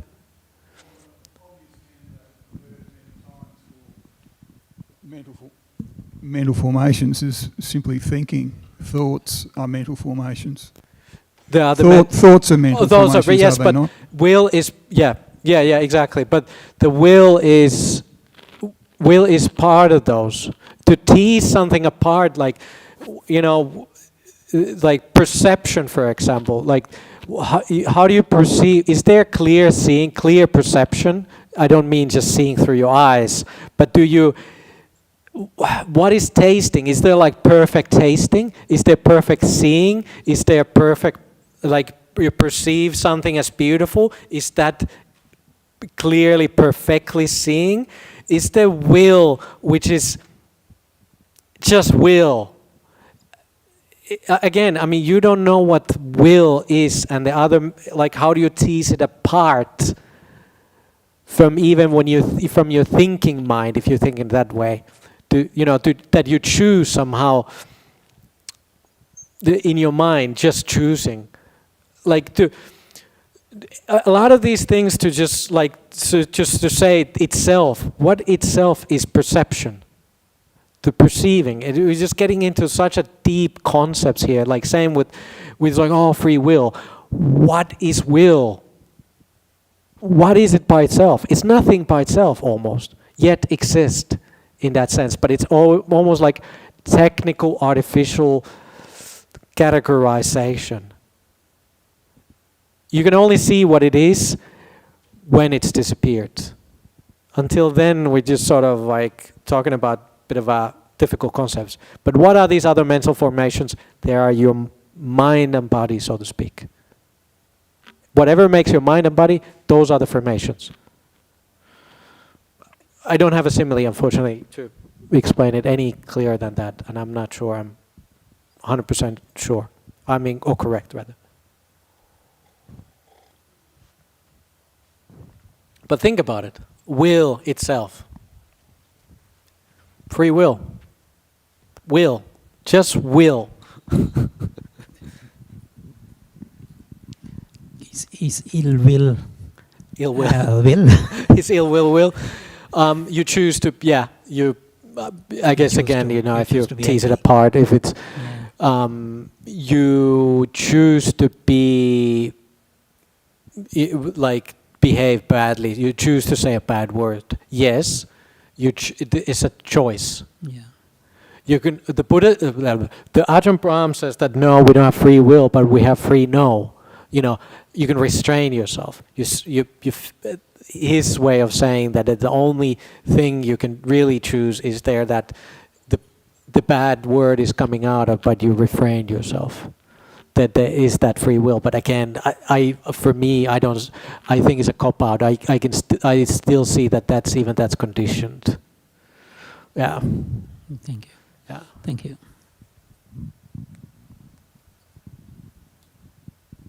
It's interesting, isn't it? I mean, we have as a point of interest, like we're talking about will and all those things. Or choosing. Can you sometimes people ask this interesting questions like, can you manifest something? And why I'm bringing this up, it's almost, it comes into this kind of choosing. You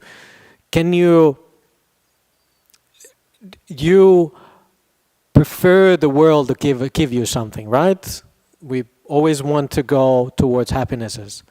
And so people ask us kind of like, they're like this mind-made things, and you know, mind can manifest things. And for example, can you choose to be healthy? It seems to be that the Buddha is saying, yes, you can choose to be healthy. That you can affect your body. Let's say, and the way you can understand it is just sort of, if you're really inspired, or if you really like, most of us, we can remember when you're really in love, and then there is this kind of like, you don't feel the pains of things. You just see world as a happier place, and there you don't see this kind of pains wouldn't exist such importantly. So what do people think? Can you manifest things? Can you manifest things in life? I know there's some people here, I've overheard that they want to have a girlfriend, and I'm sure maybe somebody here wants to have a boyfriend.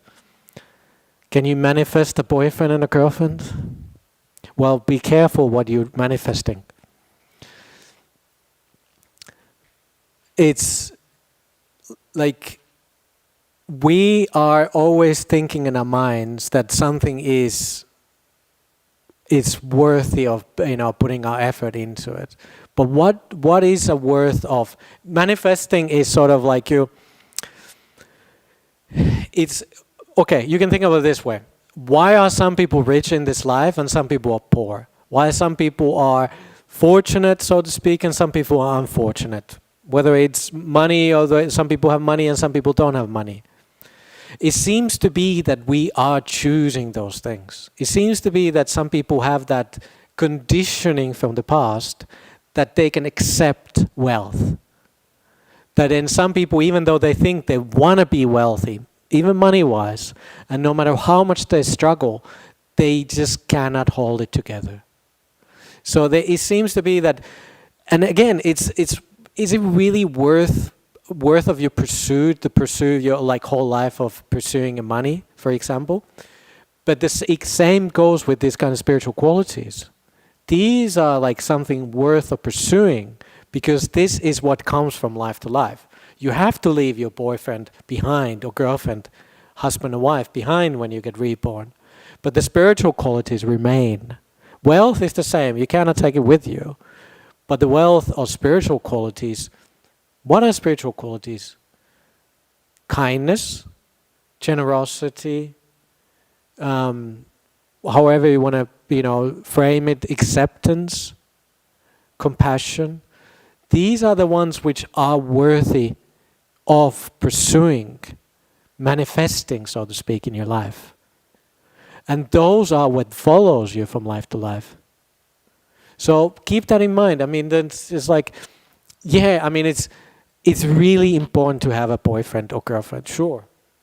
After 10 years, you thought like, well, what was I thinking? But hey, until, it probably won't take even 10 years, probably 3 years is enough. But really, like pursuing is like in the same intensity, if you think, is like, wow, I want to have a partner. Same intensity if you think, even if you're uncle and auntie and you've gone through that phase, that you don't want that anymore. If you think about intensity, if that intensity you would have put into spiritual pursuit, you would be pretty far. But it is difficult to motivate ourselves. Whereas the world of five senses the thirst is so strong. It's impossible when that mind comes to you that I really want to have a partner. It's impossible, almost impossible to think otherwise. We all know that.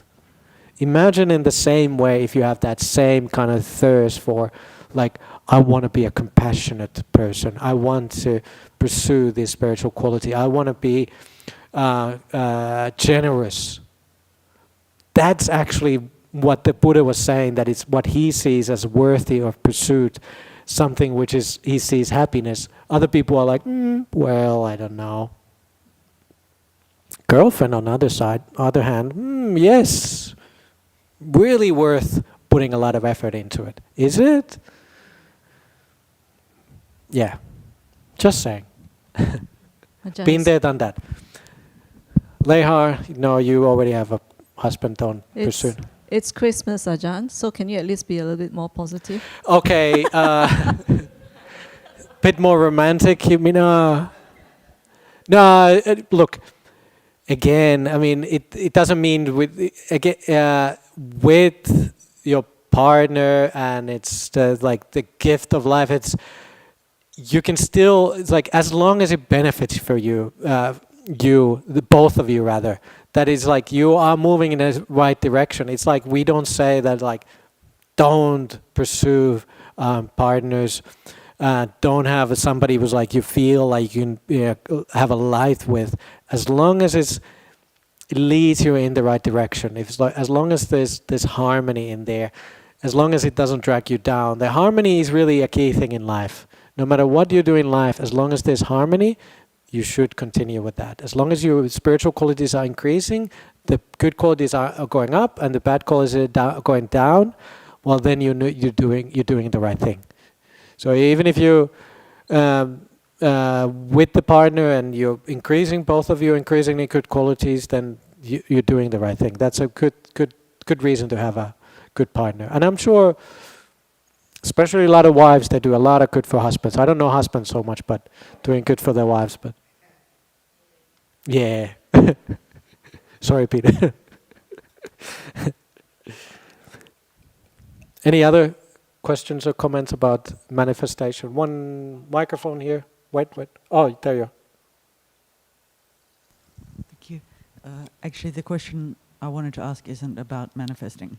Manifesting, yes, good. It's not. It's not? Okay, no, don't ask manifest. Then don't manifest that question. Okay, yeah. You sure? I can ask. No, please ask something else. Okay.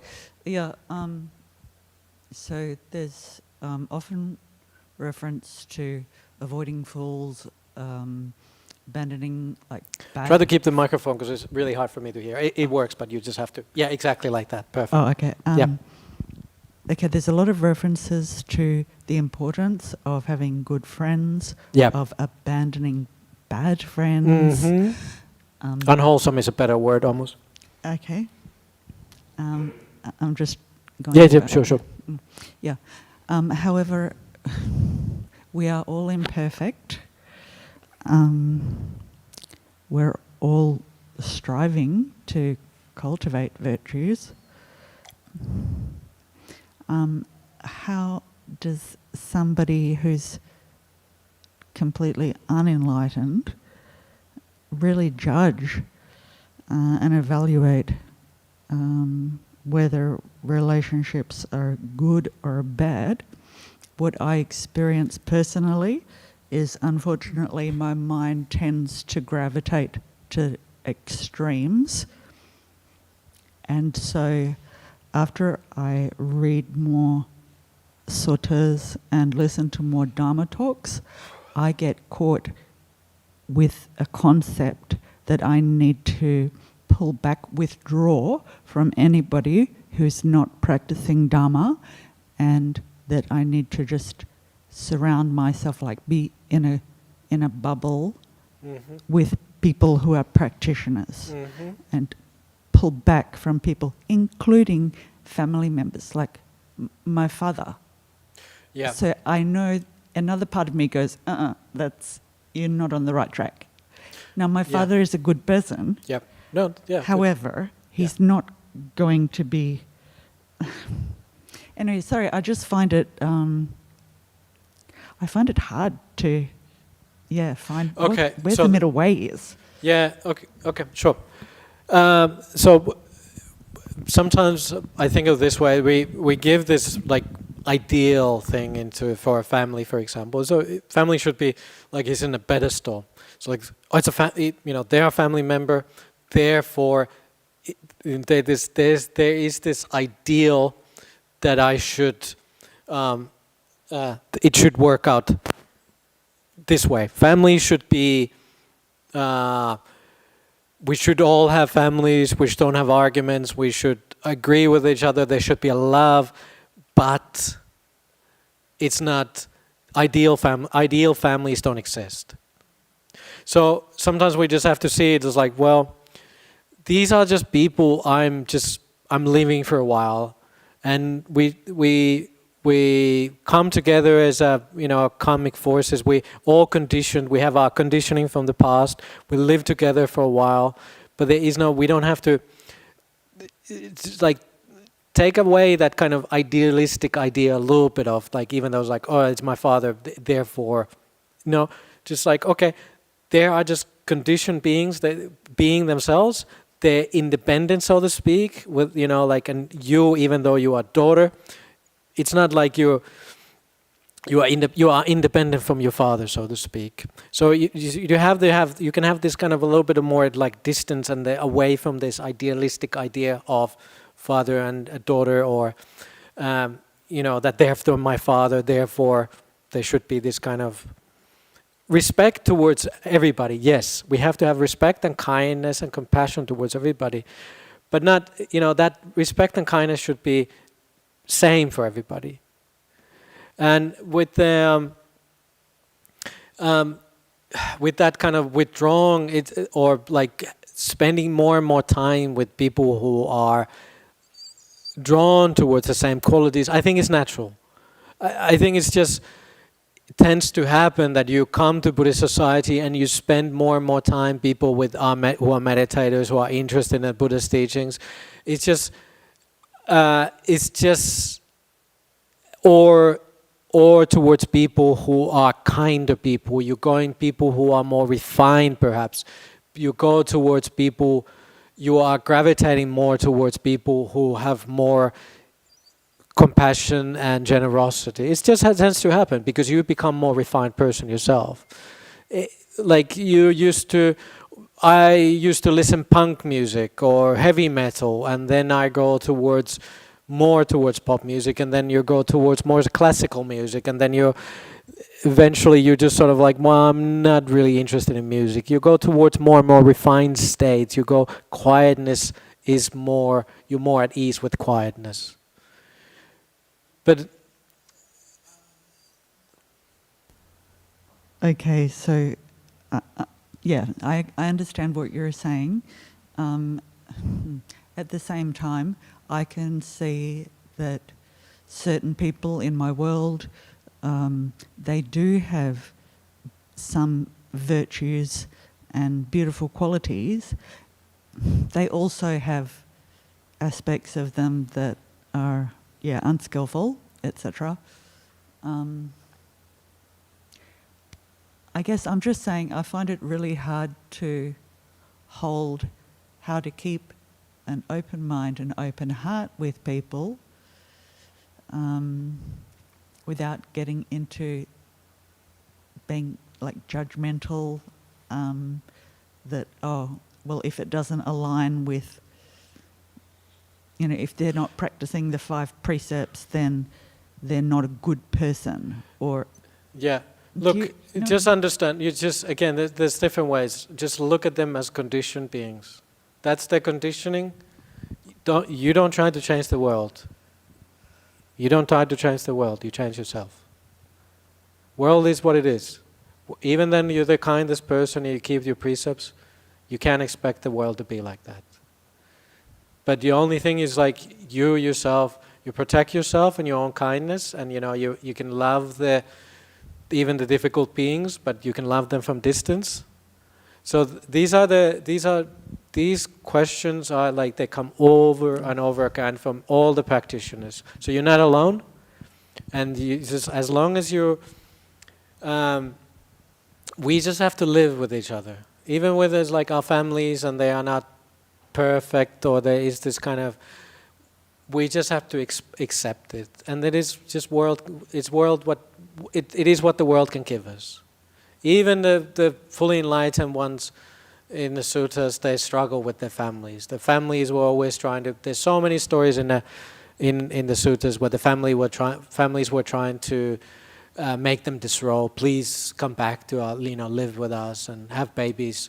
We need to have babies and all that, and. It's just everybody's conditioning. You just like, this is what the world can offer us. It cannot give us perfection. So you just learn to become more and more at ease with it. So so be careful with that. If you're becoming a person which is like you're all the time rubbing shoulders with everybody, it's not a good sign. Once you become more and more person who have, good sign is to have like contentment, for example. These kind of happinesses we are developing in the world. So if you are at ease with them, even though they're trying to push the buttons, you don't have those buttons, you have less and less. So that in that sense you're changing your sort of relations with them. You're changing yourself, like I don't get, those buttons don't push anymore, they don't exist anymore in me. For example, even though they don't mean to do that, they don't mean to do that rather. It's like they still care you, but there used to be a button which they accidentally pushed all the time, and it sort of aggravated you. But eventually you become softer and easier person, so to speak. And that's a good sign in your practice. Yeah. Thank you. Sure. Thank you. So never think that if you become insular. Eddie has a question. You want to take it? You have the microphone there? Eddie in the back. You're there. Leha. There. So always think as a practitioner, it's like if you become more and more like you've been meditating, you become, sure, if you have a nice, soft, quiet meditation and sometimes you come out, it feels like you're somebody loud thing or somebody tells you something, it feels like you can, almost like a fracture of a window. So like, sure, it can happen, but overall you should become more and more this kind of like water, you flow through life easier and easier. Eddie. Yeah. Ajahn Mudito, just now you talk about manifestation. Yep. Yeah. What are you manifesting, Eddie? Yeah. You see, the Buddha was telling us that our mind, is the forerunner of all states. Okay. Okay, just one moment, okay? Yeah. We are what we think, If you think good, yes, you feel good. Yes. If you think not good, then you feel not good. It's like that, Yep. It doesn't mean that you think good, then you feel bad. No. How's your body, Eddie? Yeah. Is your body suffering or happiness? well, what I do is, if my body is feeling like suffering, or I measure myself for my feelings, no. If I have any disturbing feeling, anything, it's something which my mind, something happening, the phenomena, and my mind is keep harping on that, That's not a good thing. That's just mind and what we think, so I don't feel good, the thing, So what I do is, I calm myself down, this thing is, and I put in good thoughts, to even that, up myself, just 1 month, to up myself, okay? But sorry, sometimes Eddie, sorry to break in. No, I'm just joking. Sorry. Sometimes the phenomena could be more serious, more thing, but it's still, you have to be a bit patient. You have to have a bit of patience. It's this patience, tolerance, and understanding are the highest virtues every person should practice. You eventually you go through impermanence, you'll go off. And then that is important. What you think, like if you're feeling down, it's because your mind, So you think you're putting good things. Oh, maybe I should be going to do something good, going to the monastery, do dana on the next day, and you put these things in, to up yourself. Sure. Eddie, you have a question? Huh? You have a question? I want to ask you that is the what do you, that's the way, isn't it? Do you think? It is absolutely. Yes, you're right, Eddie. That's a good question. That's the question. Yeah. Good. That's what I do myself. Yes. No. Knowing it is very important. I measure for my feeling. Yes. If you I'm started down, with yeah. Good. Your question started with this, like, is the mind is the forerunner of all things, yes. as you said. Yep. The Dhammapada, the verses 1 and 2. Exactly right. Yeah. The mind is actually what makes the things are made in the mind. Everything starts with your mind. Why is that case? Because you could try to restrain your body as much as you want, or your speech, but it's actually everything starts with your mind. So all of those karmas you make start with the mind. So absolutely right. But the only thing I wanted to say about that is yes, your substitution also works. You try to calm it down by thinking oh, it's okay. Something bothers you, but sometimes you don't even. I don't have to go there because sometimes substitution doesn't work always because it's it doesn't work.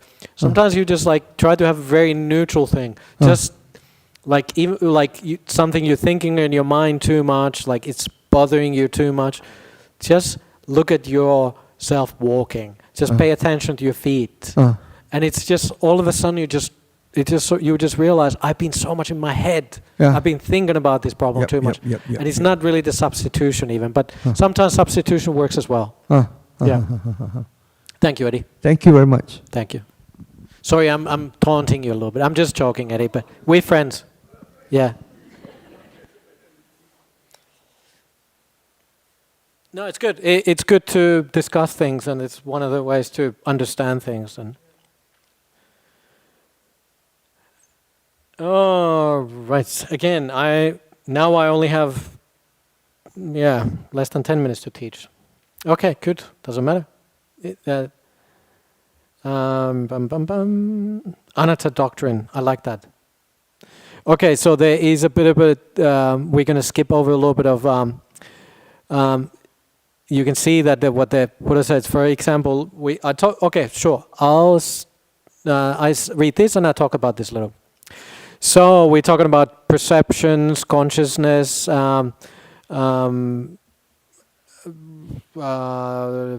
body, everything. Do they change? So it's anatta, anicca, which is it's translated as impermanent, or it just doesn't persist. It changes all the time. That's how you have to see. Body, we all know. Body is constantly changing. It's not reliable. It disintegrates. It dies. But it's the same with that consciousness. Consciousness is not constant. They're always changing. Therefore, if it's changing, it has to be suffering. So that's why we cannot regard as consciousness, this is mine, this I am, this is a permanent essence. Again, consciousness is only what we call consciousness by what supports the consciousness. If you see something, there has to be a sight. there's a conscious engagement with the sight. Then therefore that supports the consciousness for one mind moment, so to speak. It's a bit clouded, it's a bit more complicated than that, but then you appear in that seeing. There's nothing beyond that. But the idea is there, is that it's changing all the time. It's the same thing like you see, there's a thought coming to your mind. It's like a cloud. It stays, it stays in your mind for a while. You make it into something. You have these ideas in your mind, and it keeps changing. It's like a little bit of like a movie, and then it disappears. It cannot stay the same all the time. In that sense, you can understand that they cannot be everlasting, permanent sense of self anywhere. That is the idea of Buddhism, where it's different. Where it's like we say there is no self. There is self in a sense for this kind of ordinary, everyday language. There is self in that sense. But if you, in the core, you cannot say there's self, because it's like you would put your hand into a river and you pull it out of the river and you put your hand again in the river, meaning the stream of consciousness. Are you putting a hand into the same river? When you put it in a river, pull it out and put it back, are you putting it into the same river, the hand? We see a stream there, right? There's water. We give it a name. What's the river here in Perth? Swan River. It has a name. There's water there. We know it's there. But you cannot touch the same stream again the second time. It's not the same stream. The same with your consciousness is. It's ever changing all the time. Different consciousness, different things, what supports the consciousness rather, are coming into being all the time. This changes all the time. Therefore, it cannot be you. Da-da-da. And then we go into the idea of non-self. This is one of the other key aspects of Buddhism, anatta, which is really interesting doctrine, which really, really sets us apart from other religions, so to speak. Non-self. Atta is self, anatta means non-self. Suppose that this river Ganges was carrying along a great lump of foam. A person with a good side would inspect and carefully investigate it, and it would appear to them as a void, hollow and empty. For what solidity could one find in mere lump of foam? So whatever kind of form, body, it really talks about this body, but all kinds of bodies there is, whether past, future or present, one's own or others, gross or subtle, inferior or superior, far or near. You inspect and carefully investigate the body, and it would appear to you as a void, empty, insubstantial. For what solidity could there be in form? We can see, right? Our bodies, is it solid? Is it everlasting? No. Okay. Well, what about if you suppose there's a big raindrops are falling and the water bubble arises and bursts on the surface of the water? A person with a good side would inspect the bubble and investigate it, and it would appear to them as a void, hollow and momentary. For what permanence could there be in water bubble? So too, whatever kind of experience there is, whether it's past, future, present, one's own or other, gross or subtle, inferior, superior, far, near, you inspect and carefully investigate your experience. It would appear to you as a void, empty and momentary. So can anything constant be found in experience? You experience, again, something is suffering. Does it last? Is it constantly happiness when you experience something? How long can happiness last? Not very long. Can you have 1 minute of constant non-suffering, i.e. happiness? No. Can you have even 1 second of constant happiness? Perhaps, but it's constantly this kind of, that's why it feels like a stream. It's constantly changing. That's why it cannot be like, it's momentary. It's empty. It's like you cannot find something like a constant experience, which is constantly happy or constantly unhappy, constantly suffering or constantly non-suffering. It cannot be. So they cannot have experiences are not self. Next page. Experience. Bam. Okay.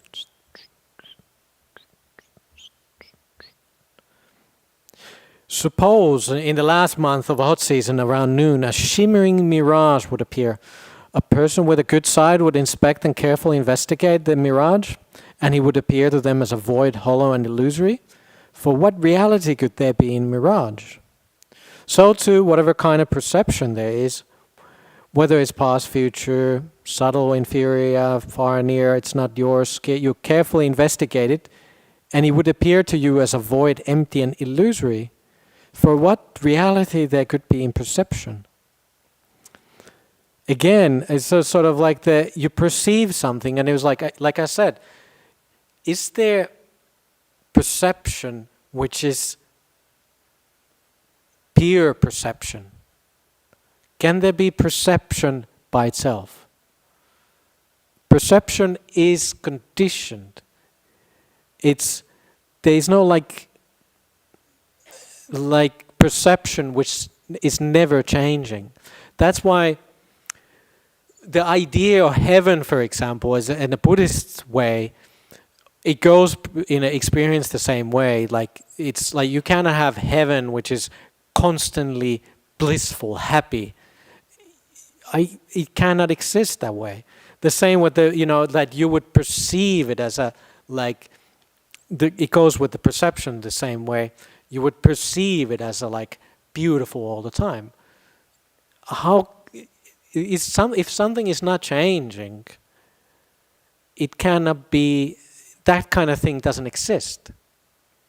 It's the same way you could think about it, the other word would be static. If there's something static which is not moving, you cannot perceive it. Like the aircon in this room. It's a constant hiss.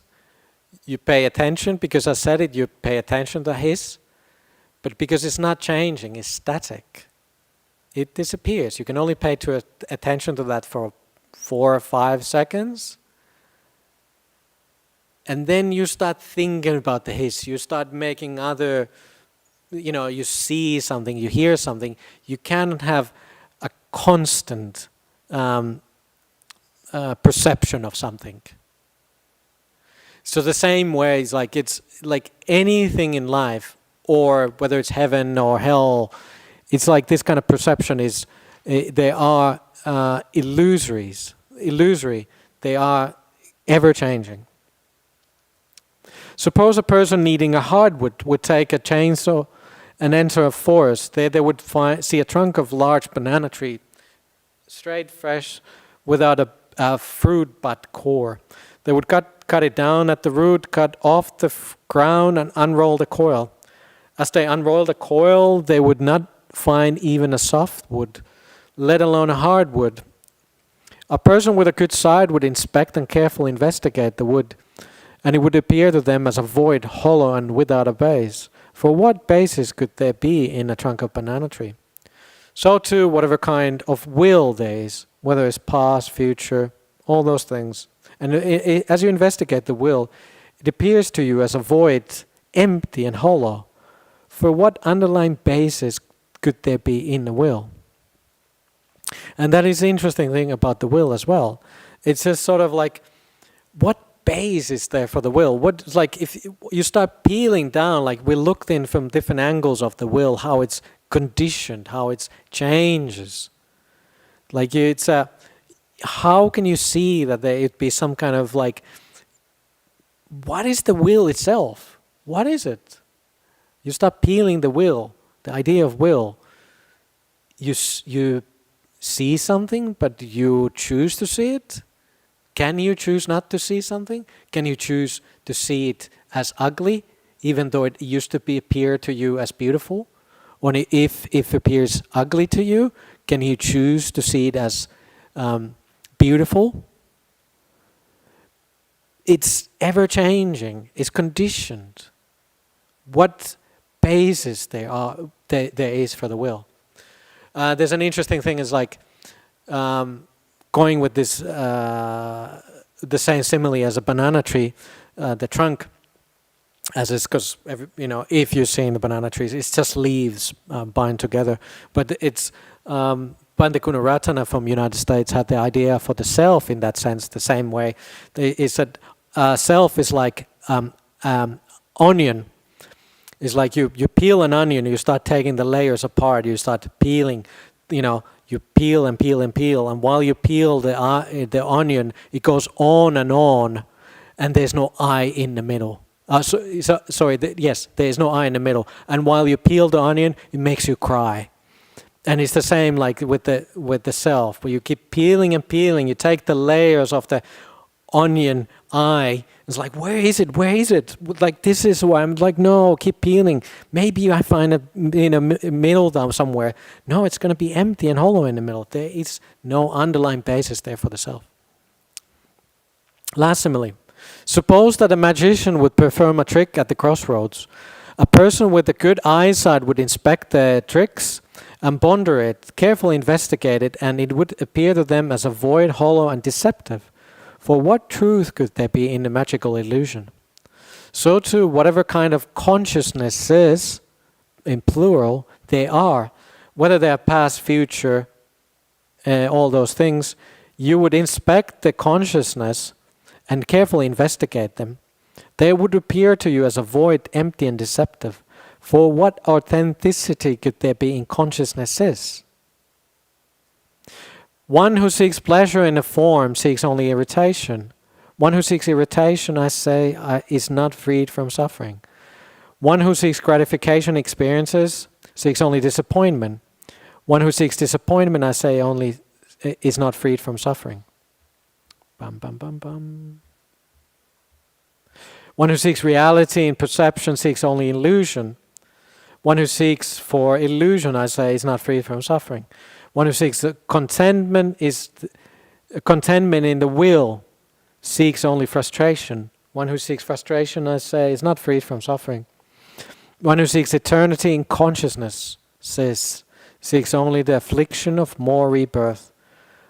One who seeks more rebirth, I say, is not freed from suffering. Maybe I'm not going to read the next one because it's Christmas after all. Like I said, I was teaching this in Finland, and the person who asked me to teach, and after the first morning he said, "Is there anything else than suffering coming?" Okay, let's meditate a little bit, and then we go to another little discussion.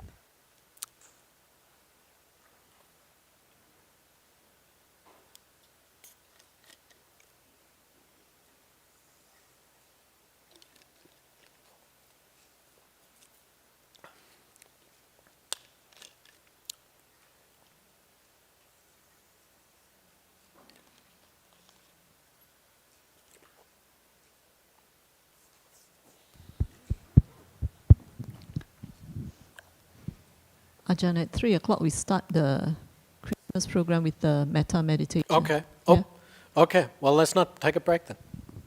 I mean, it's a complete break then. Okay, let's. Thank you for Leha for reminding. I thought we can have a break and then continue, but looks like the time is running out. We're coming to an end of the day. Then we're going to have last few more questions, and then I guess we have to end there, and then we go into the Christmas meditation. Anybody has any questions or comments after the first day? Complaints?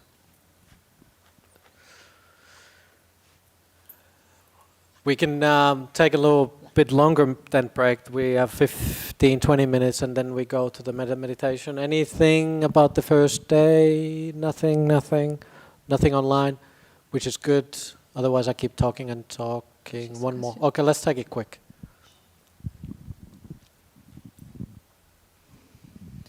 It seems very deliberate that the Buddha separated the existence of suffering from the origin of suffering.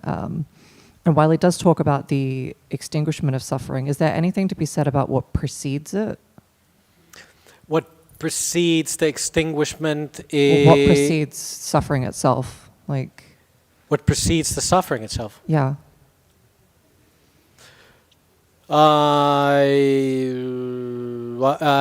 Yes. Well, okay. Well, it starts with craving arising. So the craving arises, and therefore from the craving you get clinging and all that. So that starts that whole cycle. If that's what you're asking. I think my question went a little bit deeper into like what actually precedes, because if we're thinking about suffering arising from like causes and conditions, it's what could possibly be preceding that. What? Yeah. So yeah. Sure. You're asking is like what comes before the suffering. Again, I don't have anything else to say except that when craving arises, when whatever desire arises, then that precedes the suffering. So it is like suffering only has to come from, again, is conditioned. Sorry? From ignorance, yeah. From ignorance you get craving, from craving you get suffering. Yeah, I don't know. I don't know. Let's leave it there. A better way to rephrase it would be, I hear a lot of the extinguishing of suffering being more towards moving towards like an unconditioned state. I'm just wondering if that's comparable to like before suffering arises. No. Okay. Yeah. We're going a bit more into this kind of. I think we're going to end there because I'm going to take a little break. It's 15 minutes before we go into the next session. So thank you for everybody coming.